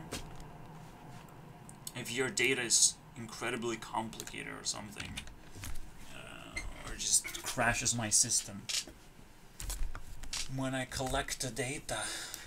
But it gets even more complicated because, like, you know, what am I even fucking talking about? The popularity game. And what motivates people and how these games can be built. Now, obviously the heartbreaking thing is seeing multiple beacons. And it's like, well, I'm trying to outcompete, and it's not necessarily what it's supposed to be. It's not supposed to be a competition, it's supposed to be just a good community that the person who designed this whole thing wants to revisit that thing. So it's like, if PewDiePie played Minecraft once, he would want to play it again, and that would mean the success of Minecraft, and not the other way around where, like, they're trying to capture PewDiePie or whatever. Like, that's not supposed to happen. But yeah, that's what would happen if they overextend and they try to outcompete everyone else with their beacons. What else do we have? So what about here again? The Candyland. These are the people that are trying to give you nice stuff and see how much you truly want to be a part of their life. Jump into their life, into their pool of deep waters. Because it is still deep, it is still difficult situation if they don't comply to your needs. This is mainly the way you can look at this map is like some people are full of themselves and they just sit here and just do nothing and they feel like they have life figured out and they're becoming the heartbreakers now. So another way to become popular, apparently, so we just unlocked, and in order to become a heartbreaker, you sit in one place and refuse to change. I'll just say refuse to change. I don't have to say you became stationary, but you kind of become a station of itself, a beacon of popularity, just like we talked about beacons here, and this is popularity in general, so the pattern repeats itself. You have to now become a beacon. You have to stand in the same position all the time and not try to appeal to new people or something. Something that I'm trying to do. I'm trying to appeal to everyone. Actually, talk about everything in every way, in every perspective ever, and see what's the smartest perspective out there and just pick that up, because it's going to be the quickest way to analyze that subject. We're talking about Donald Trump. Maybe it's best to look at the wall people position. Wallpaper. I don't know. People who just love walls. Huge walls and huge amount of separation in America, for example. How about that? They were looking for that thing. They wanted a popular person as well for Donald Trump to become. How about that? We build a wall. But in the middle of America, we actually missed. We didn't found Mexicans. So we found too many Mexicans, actually. Accidentally built in the middle of America, splitting it in half. Whoops. So that's the perspective that I picked up on politics and Donald Trump. It's just a bunch of walls, man. Like, yeah, you're right. You're right, dude. I usually agree with Donald Trump and pick up his perspective and turn it into a meme, so it's very easy to agree because it's just kind of a funny little insignificant thing that still teaches you something and you come out satisfied. You don't have to worry about exact details of what the fuck is going on. But even then, even when I'm interested in those details, I can still open up a meme very quickly and dig in. Whatever. Damn, this is so twisted. Like, even English language itself is twisted, or can be twisted by me if I wanted to. Fucking crazy. Because I constantly find this black magic shit. What is this, man? Why nobody talking about it, man? Why me is alone and not rewarded for the things that I'm doing? Why are they not interested in this shit?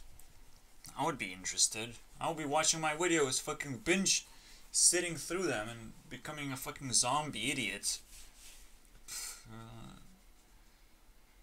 Easily, man. It's almost like the new Facebook of something.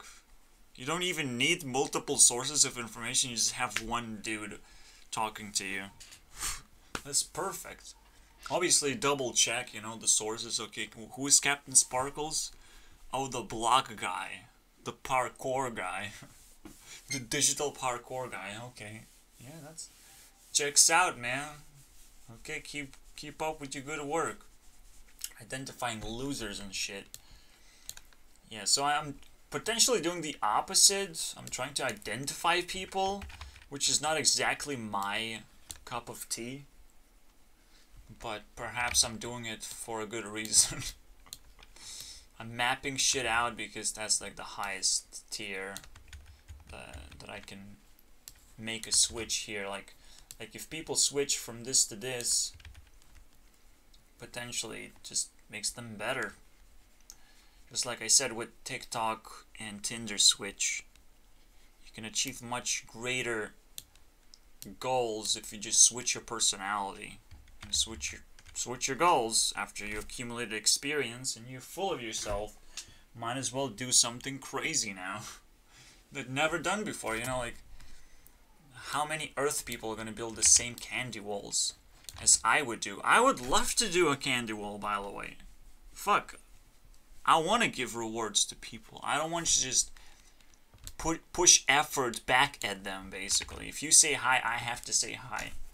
Or we've fucked it up somewhere, you know? That's the whole point. That's probably why people are scared of me. Because they feel like every single time I will damage myself trying to talk to them when they have nothing to say. And that's just the end of my my ability to become popular. It's the end of that. It's also very interesting because Earth kind of counters popularity, but if you truly want to counter popularity, you go the opposite side, where you're kind of vulnerable to popularity, but you're not vulnerable. These people are vulnerable, except you. Okay? You have your own special fucking strategy that just works and keeps you away from popularity, but keeps you intact with what you're trying to do, what you have, you know, fell in love with doing, which is identity. Making identity. Eventually, I think what is happening is like, I folded the map this way, so it all folds here, and then I potentially can fold my personality all the way here as well. Just fold everything into a neat package. 2 folds and I'm fucking out of here. My life is completed. Thank you very much, assholes. Because the moment I mastered these 2 personality types, I become an ultimate wild card. And I have to play against the double jokers all the time. There's no escape anymore. So who knows? I want to look at it this way then. So the candy people who are struggling to craft candies and just throw out there and just hope for the best, they might get a little bit tired of doing that. So what would happen if they try to switch to my strategy? And what does my strategy even look like anyways? So I try to bubble people in so they feel good. So potentially, like, wow, that's a very interesting strategy, you know, like creating bubbles instead of candies. You know, like all of a sudden these people are like, wow, this is passionable. I know how to do that. And you probably create some kind of feeding mechanism of candy from other places as well. These kind of bubbles communicate with each other nicely. Now that's fucking awesome, dude. Thanks. But right now what I'm gonna do is just invade as well. Let's go fucking take all the candies, assholes. Obviously, you can't do this because you can get knocked out by some kind of Vector. Fuck you, Vector. Piece of shit. I was trying to collect all the candies. To be the most evil fucking genius. Which is potentially why these people are actually protecting this whole land. Man, this is so fucking next level. Like, you know God created this and fucking gave it to me. And it's like, well, you wanted to know how it all works? Fuck you, asshole. You will never know because it's too fucking good how it all works. The nature has been operating for millions of years. So get the fuck out of here, Kurnex, with your stupid brain trying to comprehend this stupid shit of how things work. Yeah, dude. But it's so fucking good, man, to be aware. and not be rewarded is extra good, because like you know these people are assholes. You know you don't have to respect them. You know you have the greatest reputation of all time. And fuck you for ignoring me, you know, like now I'll just sit here in my fucking heaven, the dream world, and spin my own fucking web of candies, man. Candyland, dude. Can you get to this candy? The Takeshi Castle, man. You break through a wall, you get a fucking candy. Congratulations. That's gonna be amazing. So potentially what I did, first year I recognized this, second year I started to build a home and plan things out, right, as I'm doing right now. And then the third year, which is next year, I'm gonna start executing. The T-series will begin, and you have to break through walls and create a lot of T's, because a lot of people will not break through the fucking first wall, dude. Not at all, man. I'll make the difficulty so fucking annoying, but so fucking rewarding at the same time. You will have no... You will have no sleep, basically. This is the land of sleepless fucking nights, baby. So I'm just saying, I know how to do it. Let's go. Let's go. Sleepless nights, motherfuckers. I hope I will not have to playtest my game anymore. I hope I have enough sleepless nights already. Because I do it in a batch, okay? One time only. 5 sleepless nights. Okay, that's enough. That's enough, guys. Wow. Because, you know, one time you just force yourself, okay, I will take drugs. Oh, wow. It didn't fucking had a very nice effect on me, so I will stop doing it. But I know it's not too bad when you get rewarded in the end, so why not? Especially if it's actually a good thing to do, to explore these weird breakthroughs in your life when you do something new in your life. So it's not necessarily a sleepless night if, you know, I designed it properly, obviously. If I put people to sleep, it's like, well, you have to take the candy and the sleeping pill, please. So I guess people crafted drugs by splitting apart the sleeping part. This is why, you know, when you masturbate you get sleepy. I'm sorry, guys. I fucking broke your camel's back at this point. I'm sorry, dude. I have to put it down. You will not force me out of this. I'm sorry in advance. But this is why. And I have to know that this is exactly put on paper. Pen, paper, pencil. What the it's just pencil? What the fuck is wrong with you? I'm sorry in advance, but this is why when you masturbate, you get sleepy. You get a lot of pleasure, but you also have to sleep, asshole. You have rewarded yourself by breaking through a wall, but you gotta fucking sleep now. I'm sorry, and you can only break through a certain amount of walls in one day. So you can only take so much from life. Oh, I'm so sorry. Oh, some people don't have dicks. Did I missed something? Oh shit, man. Cause, yeah, it can get even more complicated than that when we involve gender and understanding that potentially gender just exists mostly in certain personalities too. Shut the fuck up, gender. Gender equality. You can be... You can run Facebook as a girl too. I don't know. I have never understood gender, so I'm like... People trying to understand gender? Fucking... What are you talking about at this point? Let me just say this one thing. Do you think gay is more like a girl term or a man's term?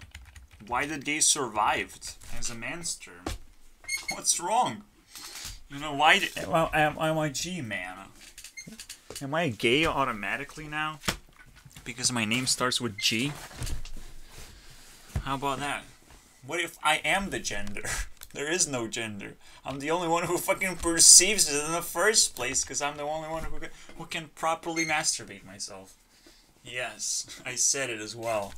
Fuck it. Let's fucking go, man. Let's go.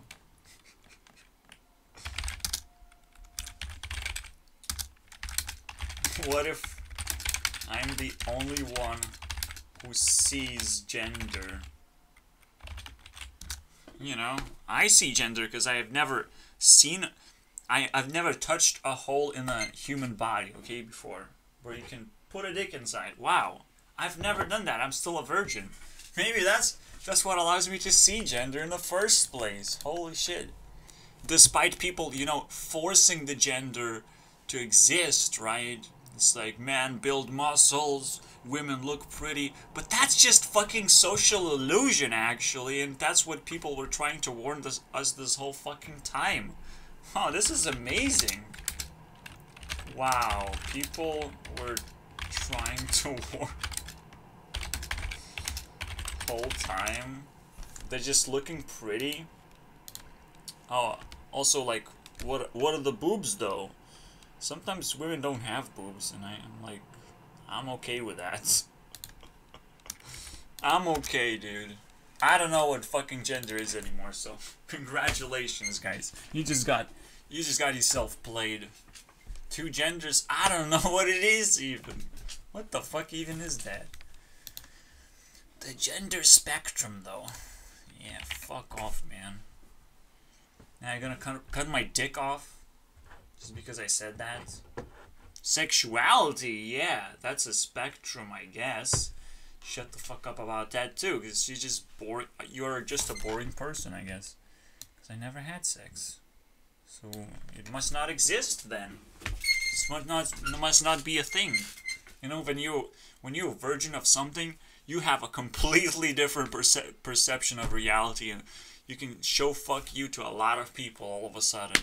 So and they will feel bad. And if they come as haters, and if I broke their hearts, congratulations me, because I'm really fucking OP, motherfucker. I'm not a pop star, I'm just OP. Okay? And the O belongs to me. That's the best fucking thing ever, man. Holy shit, it almost rhymes. I have to put it down. I'm not a pop star. Which is... What the fuck does that even mean sometimes? I am OP. Simply OP, motherfucker. I just know it way better than a pop star knows. Okay, because pop stars are fed the bullshit, you know, they become it. It's not just, you know, like, that's kind of interesting, right? Because, like, why would different personalities be capable of becoming popular? Just like, well, that's why there is a very little big of a twist. You're born a certain way, and you're born into a certain environment. So these are different personalities all of a sudden. And they make you become different things in the end. Potentially, I could have not chased the perfection route. Do something different based on my environment. Maybe I would try and perfect myself. Because my life works, basically. I could just be a center of attention, you know? An automated popularity. That's what I think happens in Hollywood or whatever. Just these children are being automated in popularity. They being pumped, right? You take out a fucking pump and pump these people and grow the Hollywood stars. They're all premeditated, basically.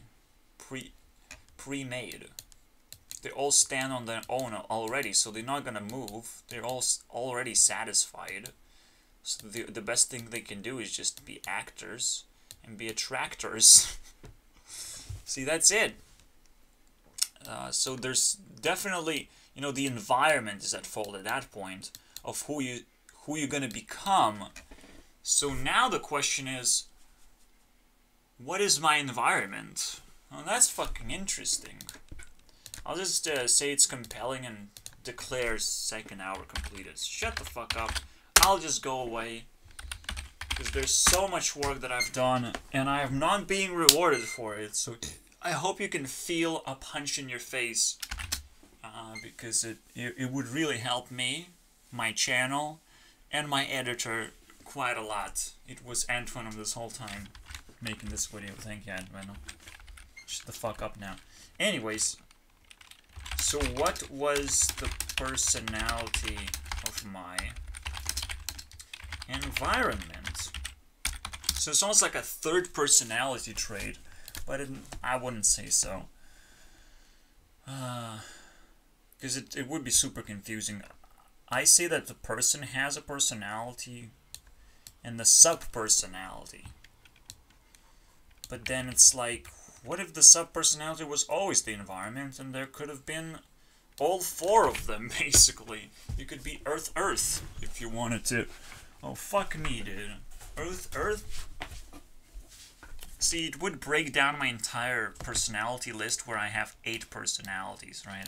I split this twice, and I'm chilling. Okay, I don't give a fuck anymore. So I'm very scared of that happening at some point, because it feels pretty much that it's gonna happen, but I just ignore it every time. So, my strategy specifically, so it's not to sit in one place. As you saw, I'm like re-establishing myself. I understand my personality first, and I know exactly the perfect opposite is needed for me to succeed, because my life is so fucking trashed and horrible. I need the perfect opposite in my life. So some people born in a perfect life, and they just have to stand for themselves, and it's still a pretty big challenge, because there's a lot of people who, you know, would love to switch lives with you, so they're kind of trying to do that. So you have to be an actor, you have to kind of allow them to do that. It's a very interesting trick. So we understand the two ways of doing this. I'm a little bit too tired, so again, I'll just say, okay, let's see what, yeah, so if we look upwards, 2 ways already, which is completely flip your life or stand still. And act, whatever, right? You just become an actor. Why not? Yeah, I mean, I had a dad that's fire, I had mom that's water, I never had a wind person to help me out in any way, so my life has been ruined. They made me born into a shitty fucking place where I'm either being burned or not burned. And it's like, wow, I want to sit here with my mom all the time because I'm not being burned. But my life doesn't get better, basically. I can't readjust my life in any fucking way whatsoever, because my mom just doesn't allow me to do that. I just don't have the capacity to do that. Maybe in longer term, I can do it, but every single time the cop dad is gonna show up and trash me, or whatever. But he will still play into her traps, and it's like, I can still survive. There's no fucking pure death mode for me. It's just there are no benefits. There are no clear benefits. So I have to make a full switch. Potentially, there's an attack mode. So no, the attack mode would be straightforward, right? Here is like, yeah, I think some people do that, or maybe even a lot of people, because everyone has to try everything. So there's also attack defense modes.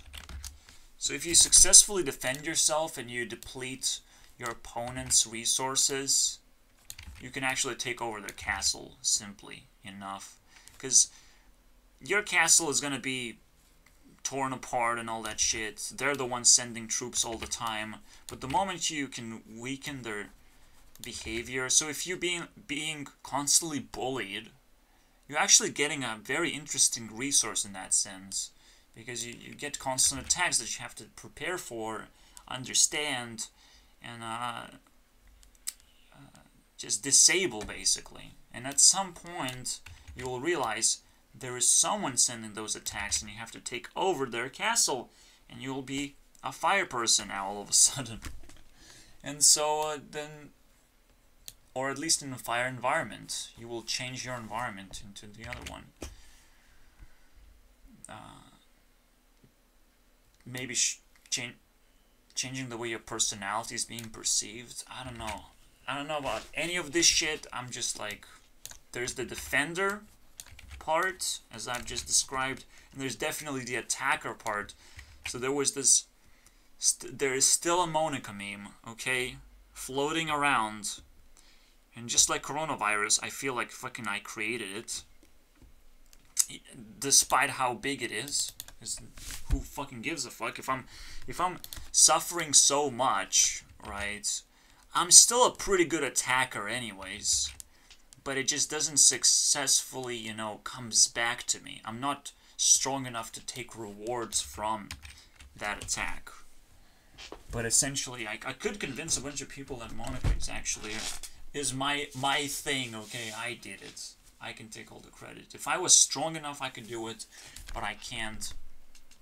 But that's how it would look like. It's just, not only you defeat someone, you take the credit at the same time. You take something in return. That's what makes an attack successful. You loot and pillage. You break through walls and you loot and pillage. You infiltrate, you know. And you're capable of escaping at the same time. You don't just leave it all behind and pretend it's all just experience and all that shit, you know. So that's what happened with Monika, right? I enter her world, a fucking...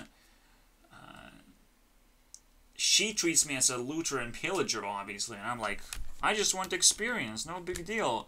But, you know, the conflict of expectation happened, where she was scared of me, potentially, and, you know, it just doesn't work out in that sense. I'm not an attacker, naturally. And this, again, these are natures, too. This is just what nature looks like. These are... So, now you know exactly my strategy here. I'm just being a nice guy, and this is where nice guys fucking go. Okay? They just flip their personalities. Okay, it's probably gonna be fine if I just change my personality completely, turn myself more into this mom type that I grew up with this whole time, and who has been, you know, being toxic to me this whole time, you know. She was a bad mom, basically, you know, or couldn't have a husband, and that's all true. She was a fucking bitch to me, and she couldn't provide me enough protection from the attackers. She couldn't, and the attackers couldn't provide me with enough opportunities for me to become a defender. I don't know. It's just, none of these three happened. They have their own unique stories, I would say. I would even say, fuck yeah, this is our fucking family tree right there. There's Monika, there's Mom, and there's Dad, basically. Here you go. Fuck yeah, my family right here. Welcome, guys. Pieces of shit, man. You all... Most of you failed except my mom failed the most. Let's put it... Yeah, let's put it all together for my mom, who failed the most. That's what I think happened. Holy shit. Anyways, it's the second hour complete for sure.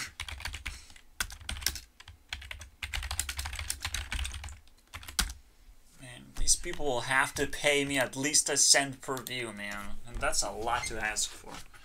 That's a lot.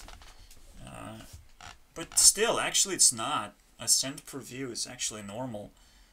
Some people have 10 CPM and just, that's what it means, 1 cent per view.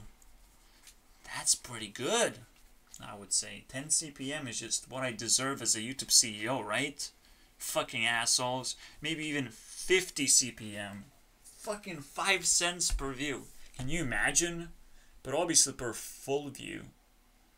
Obvious. It's like, of course. Yeah, per hour at this point. CPH, man. Meter. Anyways, I'll just take a break now and see what I will end up talking about. Final hour. Boop-a-doo-ba-doo. Pokey kind of dominating right now at 150. I don't think a score like this has ever appeared on anyone else. Maybe Tana. I want to know. I still remember her doing pretty well at one point. Yeah, I raised the fucking roof with Tana. And I didn't talk about it, I just fucking noted the world of Tana, basically. But it's almost like a discovery event. Similarly to Pokey's, like, discovery. It's not gonna last. She's not gonna become, like, transcendent or graduate. Whatever. But 150 is kind of like a normal appearance move. And she's doing quite well in Among Us. And I don't give a fuck. Because I found something very fascinating that I'm going to talk about. And I don't have a lot of grades filled in yet. Which makes me kind of sus. It's so annoying, man. It's so fucking annoying. I saw YouTube say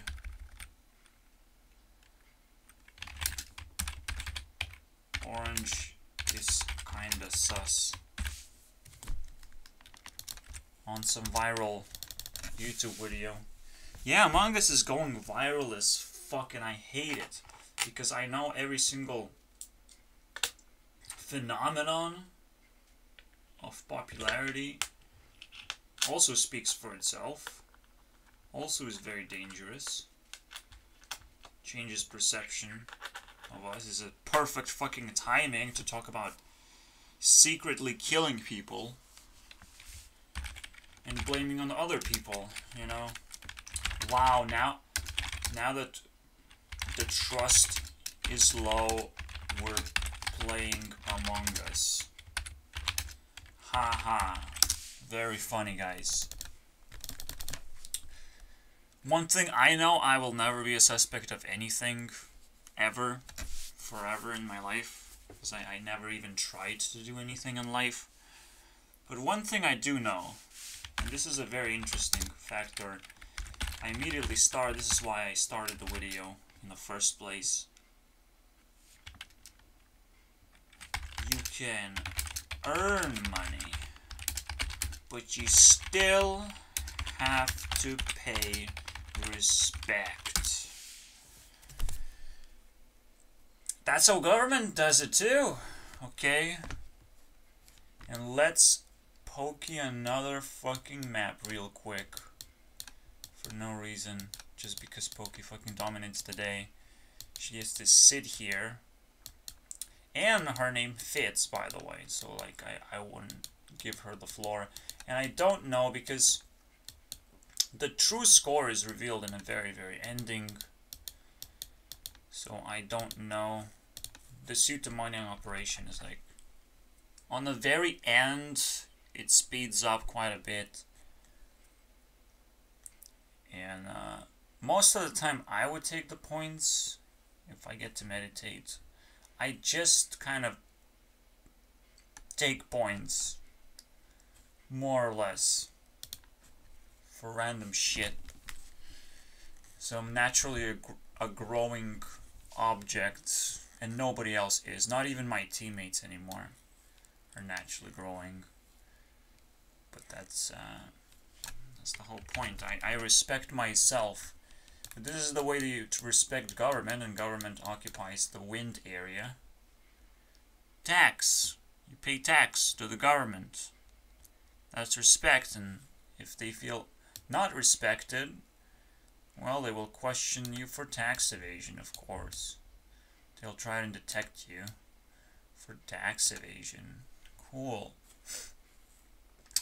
But, you know, it shouldn't be like a straightforward game where, like, well, I should be paying tax all the fucking time. What if I just want to live a low life? You know, I shouldn't be target to their stupid tax bullshit. And there's so many taxes that, you know, the rich people get away easier than the fucking poor people. Poor people pay more taxes, which is fucking nonsense in terms of percentile. So that's kind of fucking already bullshit when it comes to paying respect, and already triggers people to not pay respect. But I'm just gonna say it very straight. I'm not happy about it. I'm not happy about, obviously, yeah, like whoever they want, they're gonna send a line of vector to. What are you doing? Mostly police goes here, and then medics goes here. And who fucking police the police? Well, that's fucking awesome, isn't it? Who polices the police? Fucking nobody. Crime polices the police. So they shield themselves with crime. That's cool. I'm gonna slowly figure out, basically, this whole functionality, because I talked about respect previously. I just kind of lost in a midway, like, why was I thinking about respect so hard? And finally the solution is showing up. Oh, once more, because I left it unfinished. It's kind of fucking fascinating to me. If I get too sucked in here, I get a shitty grade in the end, because I don't leave anything behind that would be of explanation of any kind. I can still loot previous build that I scratched, but there's probably nothing. If you haven't chose something, it becomes Schrodinger's cat. That's actually pretty good steal from here. I'll just take it away. The idea of the choice turning into unknown choice. So if I choose to leave the cat in the box, and I for sure know it's 50-50 whether it died or not, I am potentially talking to a cat, but potentially talking to a half of a cat, which is fucking weird, right? But again, it would be so fucking annoying if I would take anything science gives me like a Schrodinger cat. It's fucking disgusting, basically. If you haven't chose something, it becomes dicey. Okay? Why is it Schrodinger's cat? I don't understand, man. But basically, when you look into a dice have decided something already. But you say, no, I'm gonna roll the dice, so it's undecided all of a sudden. The dice was not decided for the roll that you're about to make, right? So that's what happens when you don't choose something. It becomes basically anything. It becomes up to chance now because it wasn't chosen. You can always, you know, choose the side that you want to land, but you can also choose randomness. Or randomly choose, which doesn't change anything. It's not particularly star-worthy. I just thought it was very, very fascinating. While I was telling a story of some kind. in certain context. So that's annoying. What if jail is liberty? No, what is jail and liberty? I picked out letters and I'm like, okay. I need to know what letter IJKL means. IJKL.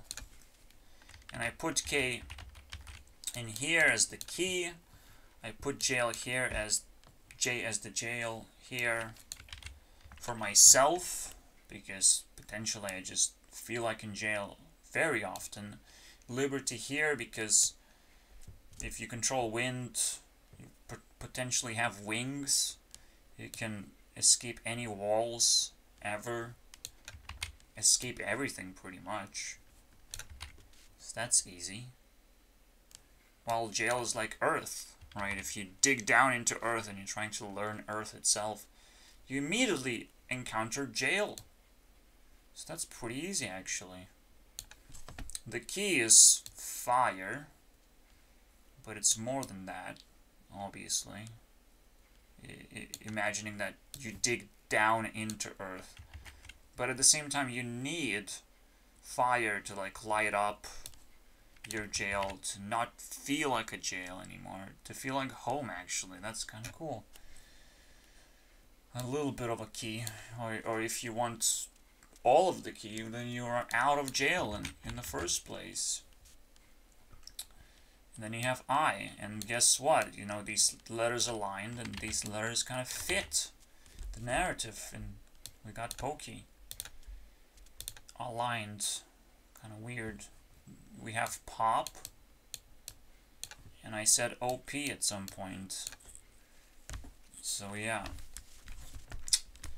That's the backstory here. In order to prevent sabotage, you lock the account. I was thinking about what if someone wants to help you do your daily tasks, or you want to, you know, if you're busy basically. I'll keep the start. If you're busy basically, and you can't show up on your daily activities. Let's say you're playing Hearthstone, you get daily quests, and you start missing out on daily quests, and it gets quite expensive, you know, just dollar here, dollar there. It's not exactly a good deal to lose a card pack if you equivalate it to $1. So maybe even more so, but I'm just gonna say it like that. It's a fucking $1 for me. And you might want someone to do your daily tasks, you know, and share the loot, whatever. And maybe some accounts are gonna be more expensive on the internet. I mean, you might belong to some kind of community and you must not miss your daily logins and activities that you have to run through. But you must also be able to lock the account to some degree if someone else is going to be using it, so they don't sabotage it. And it's kind of a simple concept. I was just like wondering, oh wow, doing dailies for someone else is quite a big task now all of a sudden. People would want to maintain their account status, accumulate resources, whatever. Especially if it's cheaper that way. But obviously, you don't want to sacrifice your integrity or like win count or something. You just want to keep the account alive and active and collecting cards if it has to, or just collecting information of what other people said or did. It's too deep of a fucking subject in a completely different direction, but it could not be potentially. It could be one of those ways to pay respect as well, or a way to pay respect that's ensured, that's being asked for you Because those daily tasks, I'm gonna put it in. I do think dailies are good design to pay respect. Because daily tasks usually are very rewarding for a very good reason. It's like, re-log in, you have to. Pretty much have to. Because, and I still understand the idea that you can get stuck into a game.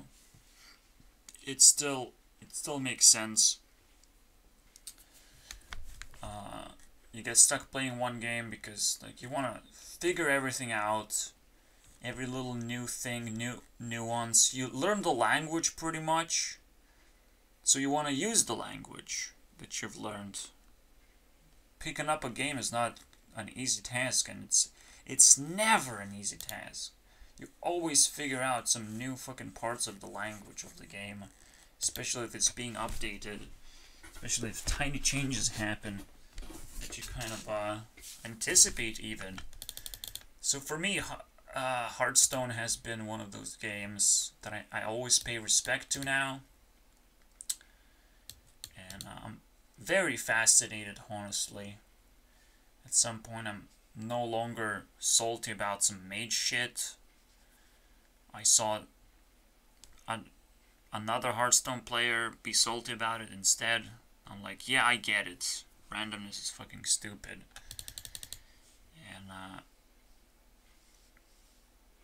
I don't give a fuck about mage right now. I actually don't give a fuck about randomness at all. At least not that much. I'm sure it's bad. I'm sure it's fucking horrible, and he showed a horrible example. But what Hearthstone truly suffers from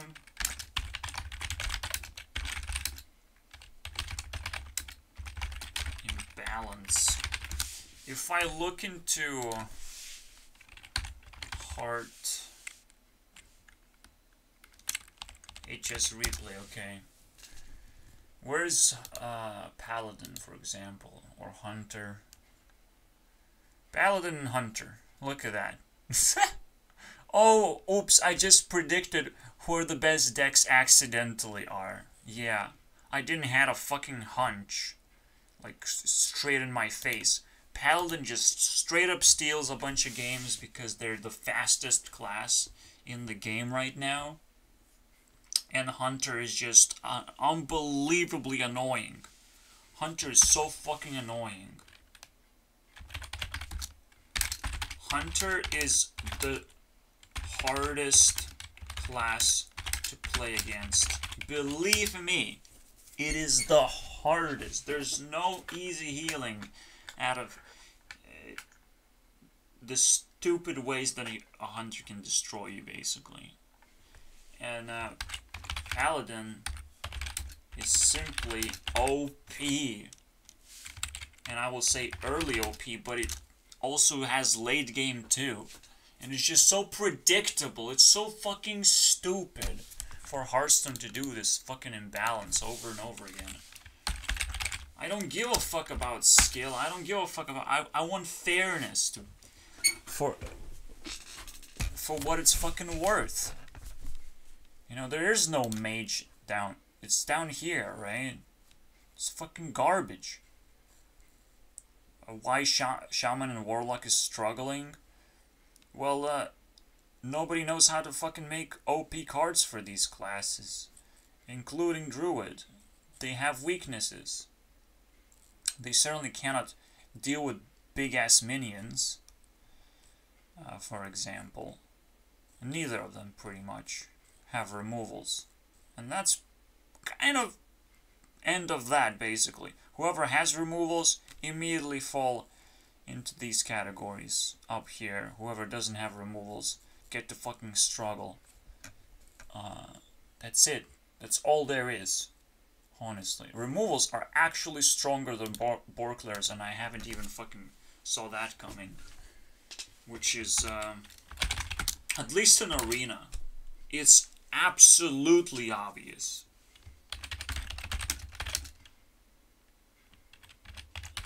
extremely strong in Arena. Probably in Standard 2. Yeah, removals. Obviously, if you have a wide board, all of a sudden board clears also come in handy. But you can see Rogue is actually not doing quite badly. They have removals. Warrior has plenty of removals. And a fucking decent board clear. But obviously, the top tier classes are... Like Hunter does not have removals. Or does it? It just has incredible fucking speed. Incredible speed. Right now.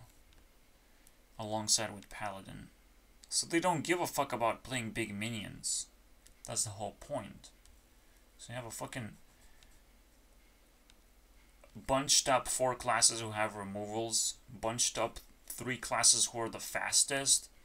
And bunched up classes who just don't have tools to deal with all this shit. That's how I look at it right now. And most importantly, removals have to be like super efficient to put you in that category in the middle. Super useful and efficient. We can like dissect every deck. Like for example, like does Rogue actually run removals right now? Just gonna pick up a random fucking deck. So Backstab is always like super fast removal that they use. And Blackjack Stunner. That's all I need to know, man. That's all I need to know. I just forgot about their most efficient removal, which is Blackjack Stunner, which they immediately play. Which I didn't anticipate that at all. I knew they have removals like that. I don't even care if they play Coerce anymore. I don't even fucking care. This is just so efficient. So frustrating. What else? There's not much to talk about. Obviously, like, again, the fastest classes never really fall into place where, like, removals are gonna damage them in any way. You don't play big minions unless they get stuck in a late game.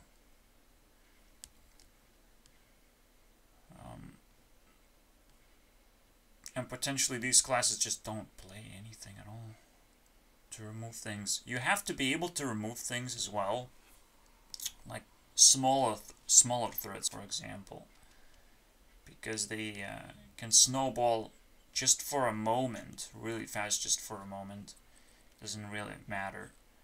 If the snowball effect happens and these classes are not stopped, then again they go out of control. So what is Warlock struggling with right now? What kind of deck? Just wondering. Obviously Warlock is like super tough to play as well. Which is so right. So they're not even trying to remove anything. You know.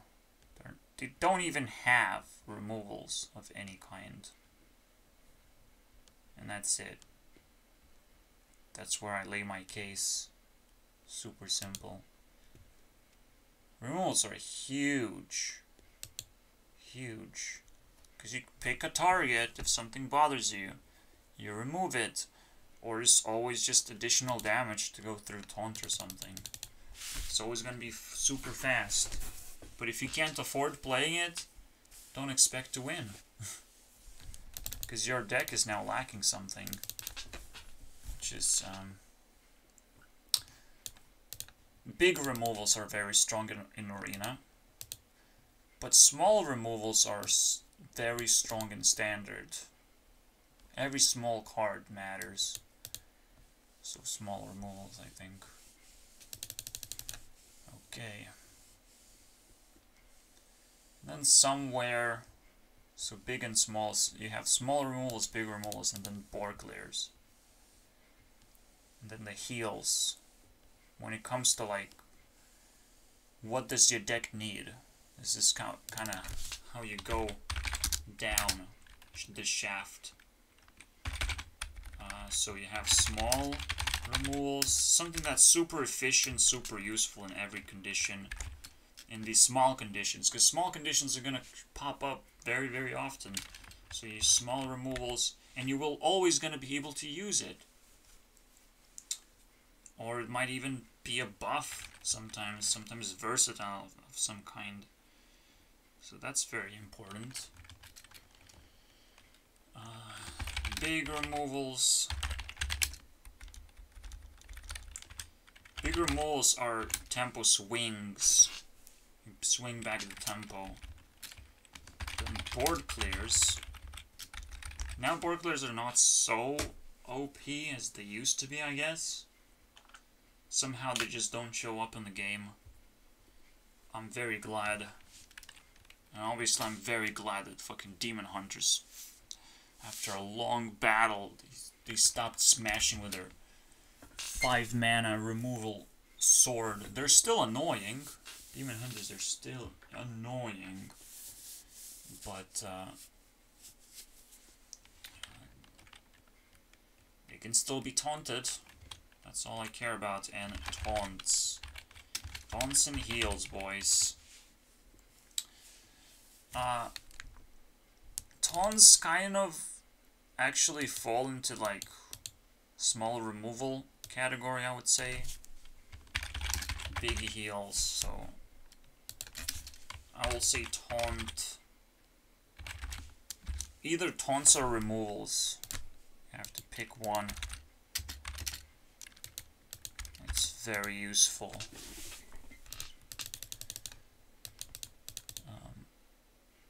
We'll see, right? Like, I still have to play detective with Hearthstone. Now, with the pay respect thing. Now, I'm paying respect as best as I can. But in order to pay respect, you can see what a person might have to do. Have to give abundant resources away to leaders. Okay, leaders don't have resources by definition. It just amazes me. Well, they don't have it. I almost don't have it on purpose. I'm like, hey guys, I'm a fucking leader. If nobody's gonna find me, I'm just gonna lead my own life through what it's supposed to be, you know. It's a perfect life. Just lead myself. It's not that difficult. Obviously, I see people like they're doing fine. They're not complaining, as I am. So it's like, it's kind of a nice little split of, the more I complain, the less useful I am as a leader, technically. I don't know. It's very hard to say. But at some point, I'm gonna switch the table and stop complaining. In a way. I still can't really stop complaining, to be honest. Okay? But what I'm gonna use these rant videos for is just making music. It's like, what do I want to make music out of? It's gonna be... Probably I won't even spend 3 hours putting it all together. Who knows? I really don't know. I just have no clue what's gonna happen next year when I switch my behavior entirely to the fucking gold rush mentality. Like, I have a very valuable thing that I can do that people will recognize for sure, and it's very hard to escape from the mesmerization effect. Wow. But it's we have to continue this topic. This is why I'm like not making a point about it. So in order to pay respect, this is where the map should show up as well. So annoying. I immediately said Paladin's auto-concede class to me. I just can't fucking handle it anymore. It's too much. 53%? Nope. I don't like it. Out of fucking balance. I can play any other class, honestly. It's just a matter of, like, whether you can build a deck that you can handle at the same time. Like, I'm not bothered about that. I'm just bothered by, oh, let's play the best deck all the time. And, auto-concede a bunch of people, like me. Let's not care about people in the end, that's what happens. You know, like, might as well fucking mention it. Hearthstone definitely lacks respect in its community. Yeah. Like, what's the point of playing, like, the best deck ever? What is the point? You really want to win? Is this gonna fulfill your life purpose of some kind? I'm just circling around this thing, and I'm like, I can't understand how people fucking dare to do this to themselves. It's like, they get stuck so easily. I bet, man. I bet they get stuck. Oh, I mastered this deck. That's the best thing ever. I can just troll other people. Is that what happens? I'm surely find all kinds of people, but these speedrunners are fucking frustrating to me. And it's a very much straight up a call to community and not a call to Blizzard to fix things necessarily. But a call to Blizzard would also be fucking great because they fucked it up the metagame anyways. So ridiculous. Anyways, so we pay the daily tax, as we often need to, just to log into the game and see what's up. They're gonna change the tax system, hopefully, where it's not daily. You just have to be active for a certain amount of time. It will definitely, like, relieve me from playing stupid decks, basically, that I don't want to play. It would actually change the way Hearthstone feels like tremendously, I believe. So if they're gonna do it, if they're gonna fix themselves, man, HS, dude, get a plus. Please don't fuck it up. Anyways, so yeah, I get liberty to play as long as I want to. No big deal. And then leave it for as long as I want to. Leave the game. And just plan it out properly.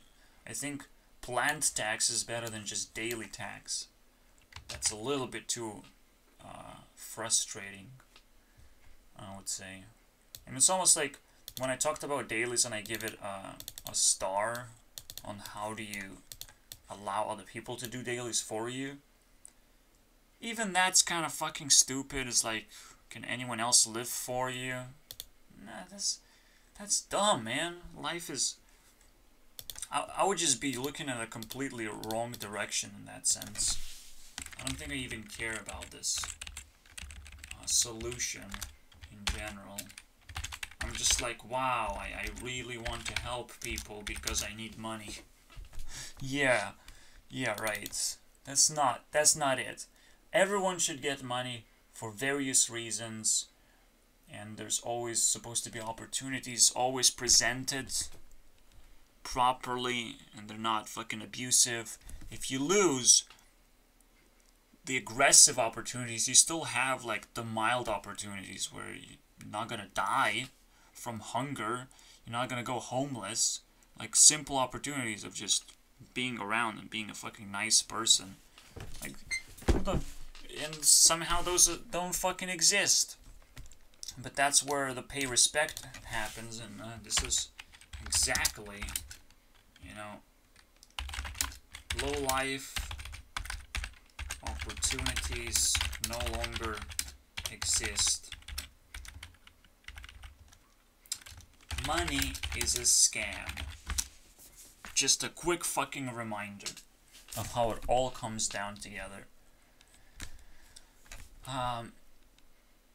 You know, money is for the rich people, I guess. It's for their identities. It means nothing. And we should always be able to press a button and reset stuff. Like, why are we fucking struggling like this? Why are we allowing our economy to just live on its own, unobserved, untamed, completely fiat, right now, like completely fake, I would say. Fiat means fake and untamed. Not only it's fake, it's also untamed, because nobody understands how fake it truly is. That's what fiat is. Who knows? Anyone can print money and anyone can put it in any way they want, as long as they own the bank. Like, they get to decide all of this shit. That's cool, man. That's easy. Easy game. Except, like, we as the people have very little control then. And our idea of money is completely different from the bank's idea of money. So it changes a little bit as it enters the economy. Right, if I all of a sudden get rewarded with free money for doing nothing, that destroys my idea of money. Okay, but a lot of people do get stuff for barely anything, for barely any effort. And if they get motivated through fake systems of government pay, for example, of lack of competition, lack of observation to what they're doing, and how much it's worth, because that's what competition is, and why competition is #1 priority of capitalism, I would say.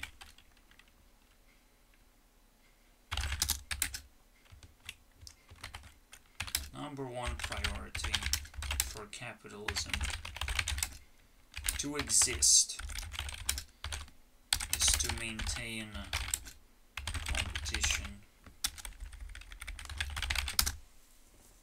Meaning that the more people participate in competition, the better capitalism goes. If we shut down competition, capitalism goes to shit, money goes to shit, we have to completely replace it somehow, and start all over again. Maybe even fucking go back into Dark Ages where we pull the clock backwards and forget about capitalism at all until we fix society first. Whatever, right? It's so complicated. But at some point it's gonna be obvious, which is what this journey is all about. It's just observing anything that comes into my respective. I don't have a perspective anymore. I respect everything. I just go forward in life. I appreciate everything. Yeah. I don't have perspective. I only have respective. Okay, you show up, I respect. Easy. And we'll see. Maybe I'll adopt your perspective for a little while. And it's gonna expand my non-existence of perspective. Maybe even take over, but it's unlikely. Okay? I just feel I have grind down every person in my life, and there's a lot of them now. So being able to poke through and start dragging my existence into some kind of perspective where I agree with you, where we travel together, whatever. That's a fucking big challenge, by the way. Okay, we'll see if any of the people can actually pull this off in reality, because now you can tell there's a huge pressure of who wants to be my partner, who wants to be a fucking millionaire with this leader personality that I have.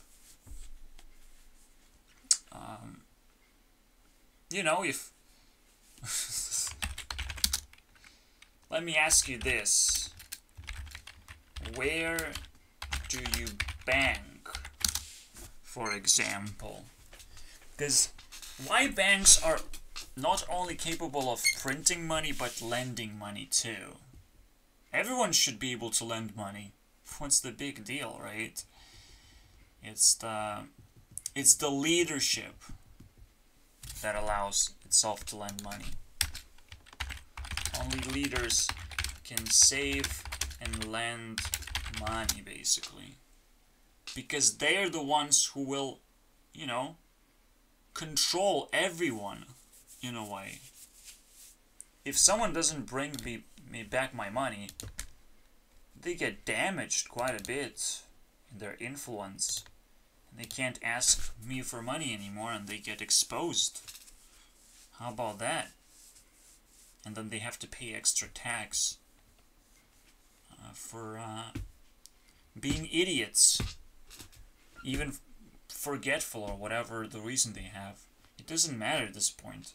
You know, you make a promise, you gotta deliver back the money. Or some kind of resources. Because I wouldn't just lend money, I would just also play the pawn game, right? The pawn shop game, where you can still, you know, sell things to me or whatever, sell resources. If you're in trouble and you have no other way to return stuff.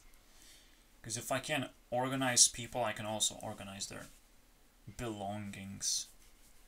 It gets incredibly expensive if you say like, oh, I can run a pawn shop. That's a little bit too much in my perspective. If I just start becoming the bank. But if you can become the bank, why not become money printer too?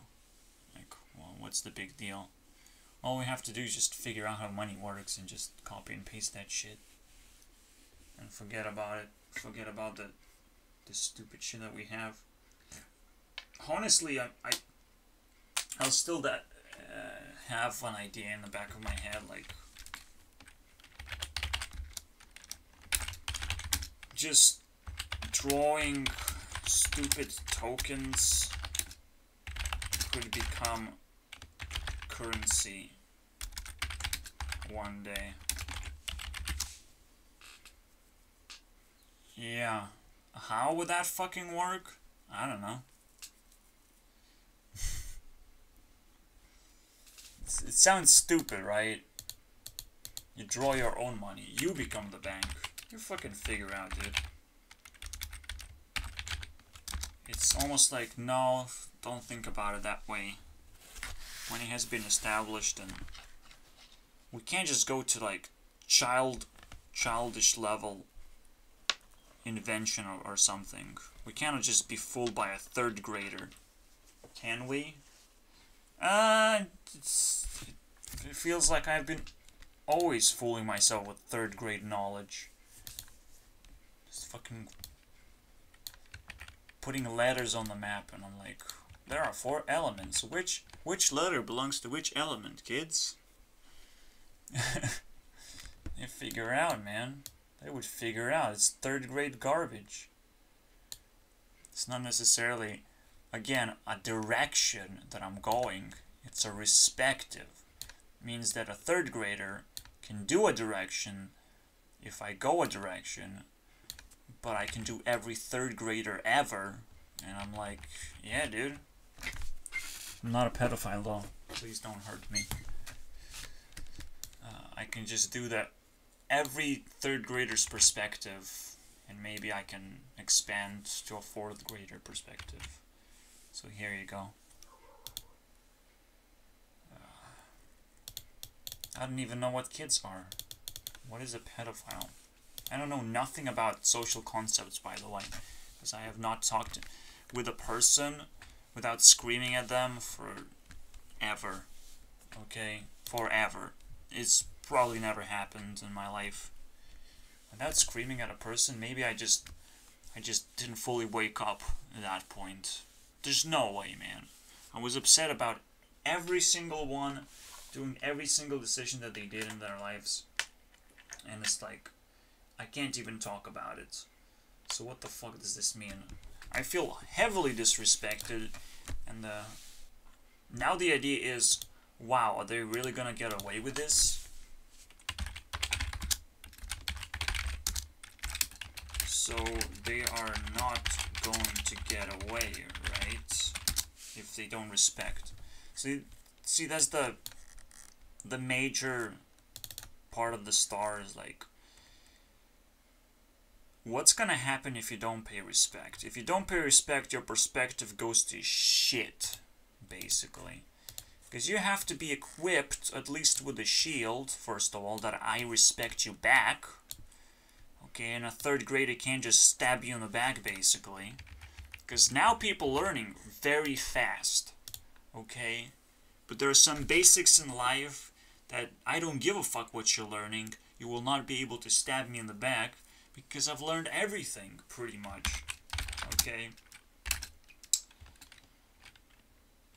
I give shields and protect from scams. Whatever they might be. Whatever scam you can come up with, I can probably protect you. I have very little doubt on that. Okay.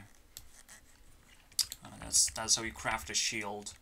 And if you don't pay respect to me, which is, you must understand, like, being able to spread knowledge, I will always be a third grader at this point.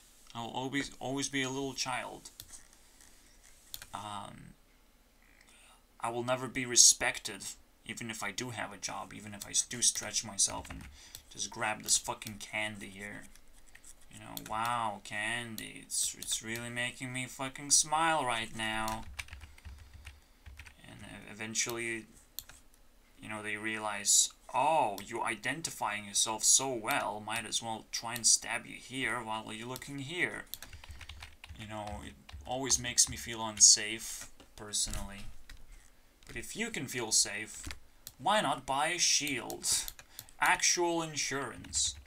You know, like, it's crazy. Even insurance, idea of insurance, doesn't make any fucking sense. Not only leader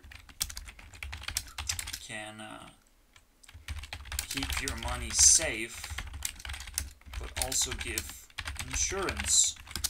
You know, if you get in trouble, leaders actually want to know what kind of trouble is out there, because they're buying this shit like crazy, because they need to know. You know, if there's a problem here, well, we're gonna patch this up real fast. Okay? Problem is exactly what expands my fucking consciousness as a leader, if that's what I am. Alright, so, also in a way, so, you saw me, like, draw this, that I move in here, and now expand, start my life all fresh and new, and I have to outcompete the other fucking loser, lunatic snipers that snipe candy on the floor and hope that they're gonna hook someone up. I'm like, I have to compete against these motherfuckers, but I have to compete them almost in a hostile competition style to convince them to be a part of my life in the end. That's kind of an interesting issue as well. I don't know exactly, but I can't just, like, straight up attack fire people because they recognize, oh, this is safe space, let me jump in, you know. Fuck that shit. I have to play my game very carefully when it comes to this candy shit. And only put candy in a place where nothing can get stolen, basically. Because right now I got myself fucking backstabbed real fast. I could have had fucking 1.5K and sit here forever, not even fucking bother a soul. Even though now it just is its own benefit, basically. Because now I have to redo this whole thing and get experience for it.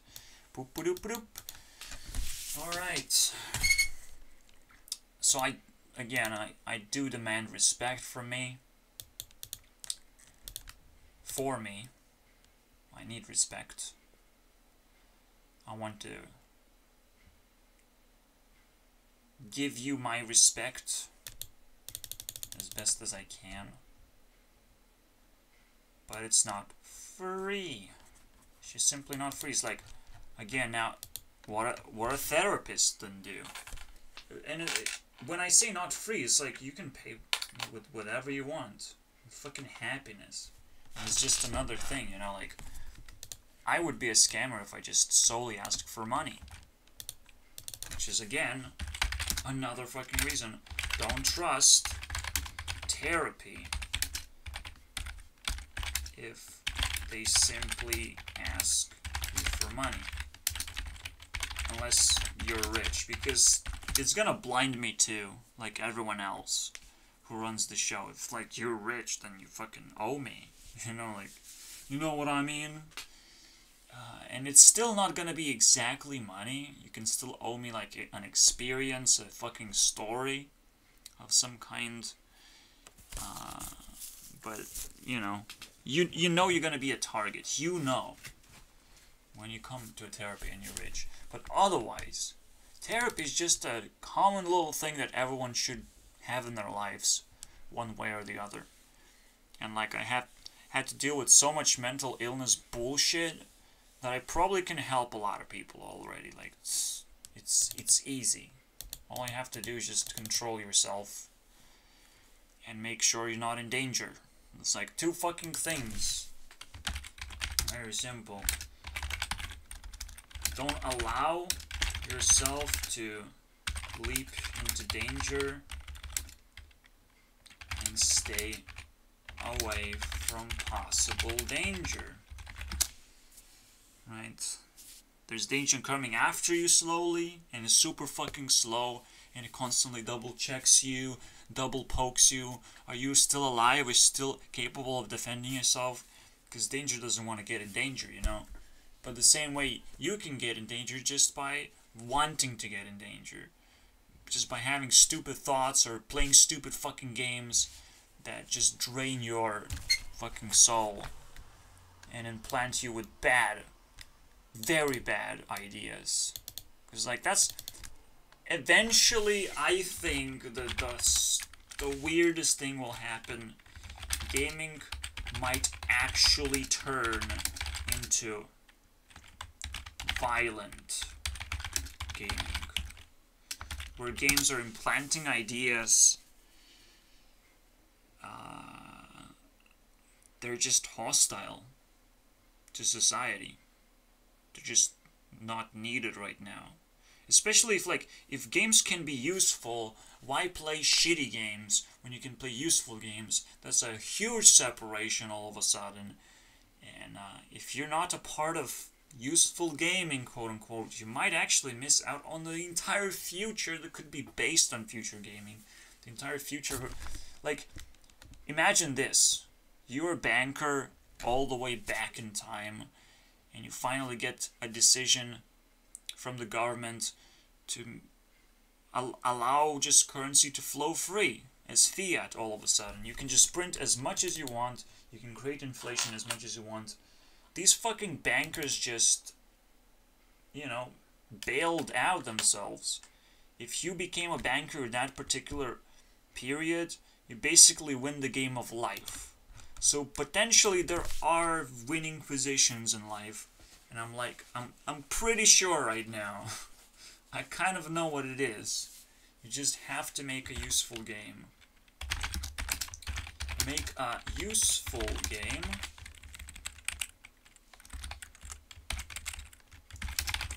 And this will win you the game of life. I can't believe that the most unbelievable thing is how ignored I am. Because I am capable of making this thing, and I feel like, well, if someone can make Minecraft, anyone can make anything.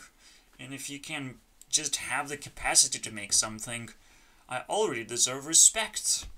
And I'll just sit here and wait and do something else while I wait, you know? Just enjoy waiting for a little bit. Because when I come and do my job, I'm gonna flash the shit out of people who think they know how to program. I'm gonna beat them up. Okay, outrace everyone. Out-ray trace everyone. That's what's gonna happen. I don't fucking doubt myself either on this one too. I know my computer not only is capable of ray tracing, it's gonna make game making into a piece of fucking cake for me. It's like you're trying to open up Minecraft on Unity and it's like loading. Ah, yes, the loading time. Yeah, and then lag time. So we never actually did Minecraft in Unity. Nobody actually knows how to make a simple fucking game that's 3D and made out of blocks, like the building blocks of 3D games. We couldn't figure out on Unity. Well, fuck you, my friends, because I didn't fall into the same trap actually then. Whoops. So I feel very good about myself, especially good when I'm being disrespected so fucking hard by life, whatever life fucking threw at me, you know, like, I don't know. This is where I ended up. If you feel like I made a mistake, shout me out, whatever, you know. It's up to you. You might earn respect doing that, too. Anyways, I think the title is quite right. We came back full circle and we talked about Minecraft being this punchline, so to speak. This is where it all ends. I'm just I'm gonna drag one more point out of my ass somehow. 1 second. Here's my final words. I don't know what my dad is thinking, but if I get to earn my money, I don't give a fuck of who he is to me. A nobody. I can forget about him at this point. Who would want to do that? That's another reason to pay respect. To pay me. Okay? It seems like a nasty thing to say, but everyone else gets fucking a cut. But he just comes here and helps me out get a washing machine. And I'm like, I have to sit through a lot of fuck to get that washing machine from this piece of garbage person. Yeah, it's like way more expensive than the damage that he did, because I have zero respect for him, but he has influence for some reason. I have zero respect and he has influence. That's not okay. So I would want my money back. But at least I have a washing machine. And yeah, at least I have a shitty dad, basically, who I have zero respect for, so who knows how bad it truly is, because I can always think about him. He's always the closest person that I can disrespect, and who's gonna feel the hurt, because you know he's gonna get older faster than I will.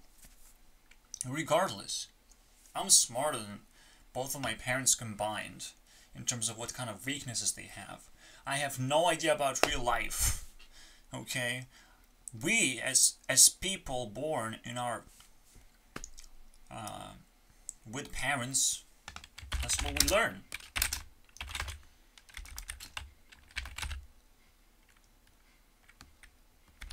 We are born knowing our parents' weaknesses.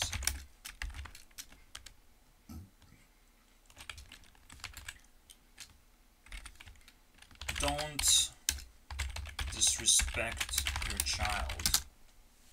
It's like, it's the first thing that's gonna kill you is disrespecting your child. You made one. Children potentially have no escape anyways. They attach to this knowledge of parents' weaknesses, and it's like, if you earn your child's respect, they will protect you quite well into the future, going into the future. It's like, it's easy. But if you're a bad parent, the child is gonna eat you backwards and destroy you. or let you destroy yourself if you don't want either to happen. Oh, I will neither pay respect nor let you take my respect, basically, by force. So it's like, who the fuck are you at this point? You're an insane person who thought it's so easy to escape a person who knows your weaknesses, basically. And it's like, that's what my mom is acting out as. It's like, well, here's a person I kind of know, I still kind of have respect for, but the moment I will lose her respect, I'll just be thrown out on the fucking streets. But it's just so hard to make that decision, right? Motherly decision to just cut yourself in half. Suicide decision. It's like, well, I guess it's pretty hard to make. Wow. Who would have thought I would know about this weakness?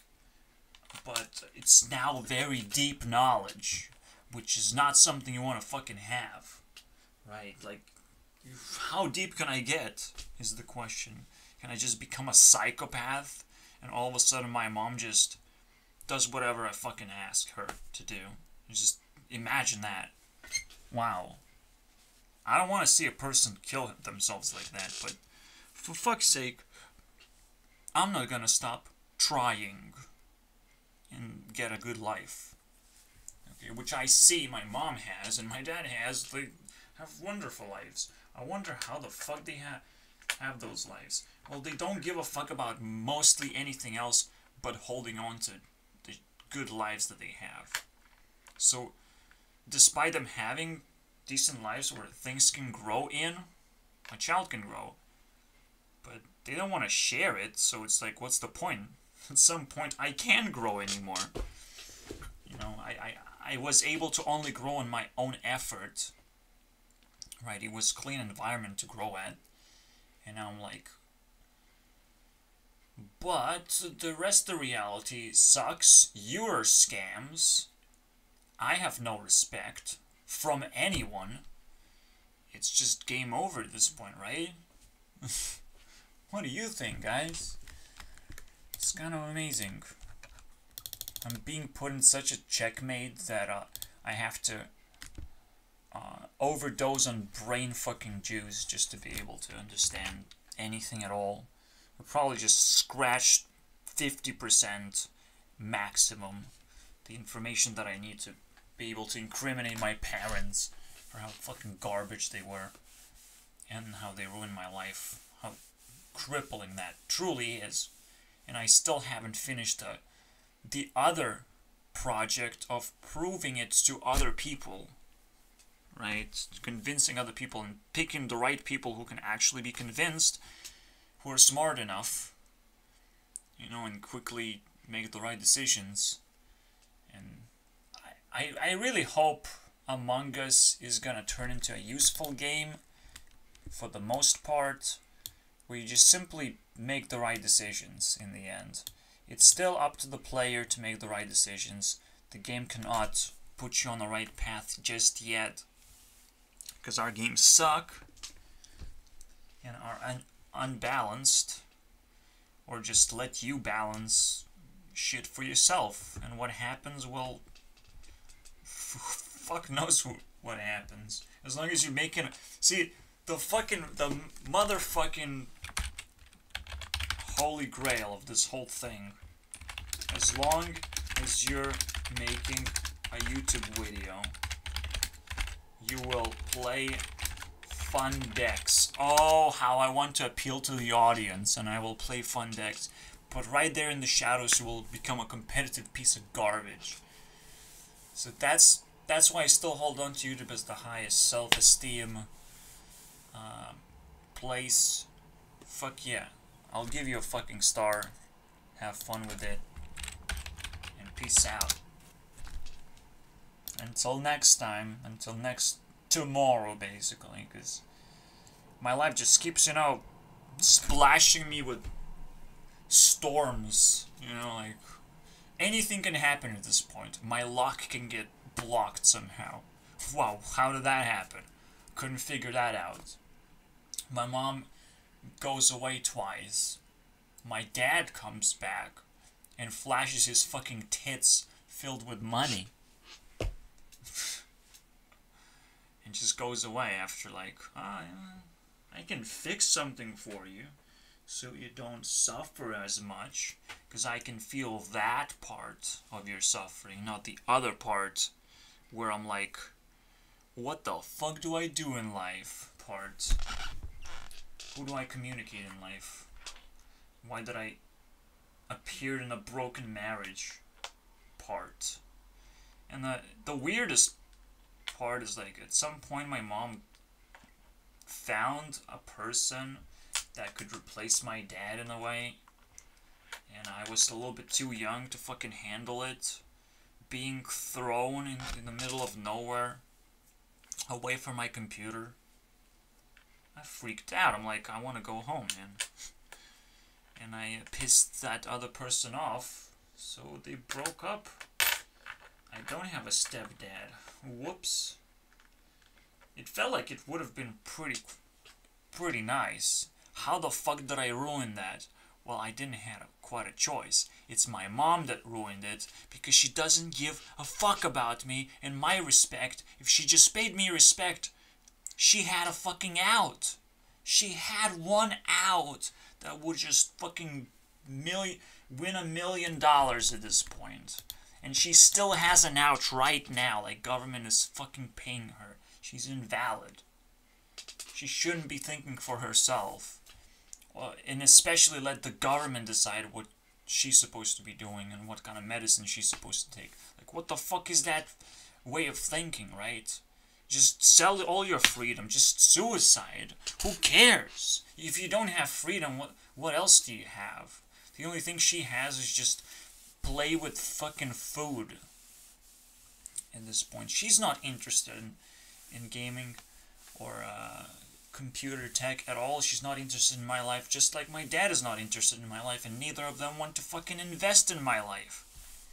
Right? And every single time I fucking talk to them, they're still not interested. They're just defensive about what they want to do, and have no fucking compassion of what I want to do, because what I recognize them doing is super expensive. Drinking and smoking, pretty expensive.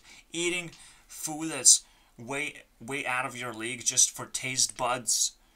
Just for your taste buds to feel good for a moment. Just for you to become fat. When you're fat, you're burning a lot more food than just not being fat like myself.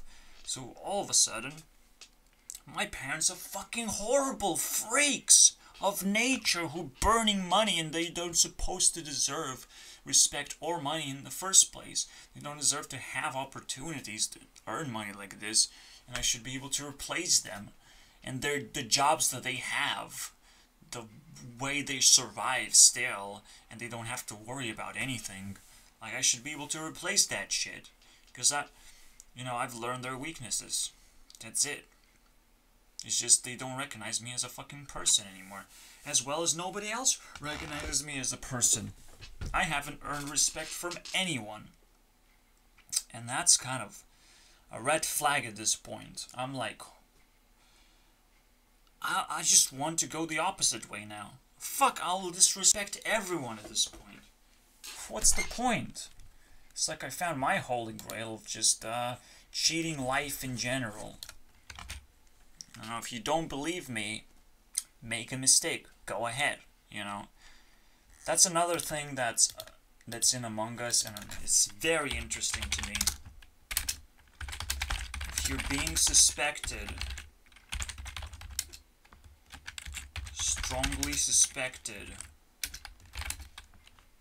and you're innocent, go the other way. Basically, just say, oh, you want to make a mistake? Go right ahead. That's fucking amazing, right? Just being incredibly disrespected. Incredibly suspected. And, they have no right to be wrong. Because they're wrong. There's no rights in them. So they just have to make that mistake faster, dude. Faster. I'm fucking waiting. I'm gonna be waiting, basically. Please, figure out whether you made a mistake fast enough so I fucking live another day that doesn't suck, okay?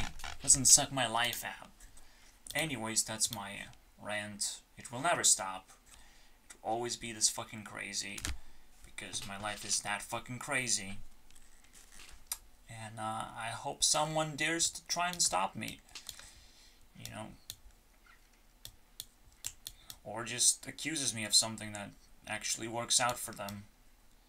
You know, maybe I did something wrong in my life. Maybe I truly did a wrong decision and now I'm a dumbass. I don't want to try hard ever in my life. But next year I'll do one simple exception, and it still can flop. It can still be unveiling even more disrespect that the world has to offer. Who knows? I'm scared, man. You know, that's the whole point. I got myself disrespected from the very birth. Who knows how close hell is right now? So, I'm not gonna scream about it. I'm not gonna, hey guys, I live in hell, and they're gonna be like, yeah, you are living in hell. We're gonna torture you now and eat your soul. Because now you know. Now you know too much, man. Fuck yeah, I'm not gonna do that. That's a way to get into more trouble. If you don't suspect that someone can help you in this situation, it's a waiting game only. You only have one option left. Anyways, so that's my life. Get the fuck out of here. Thank you for watching. Absolutely. Kissy kissy boo boo. That's what it means, man.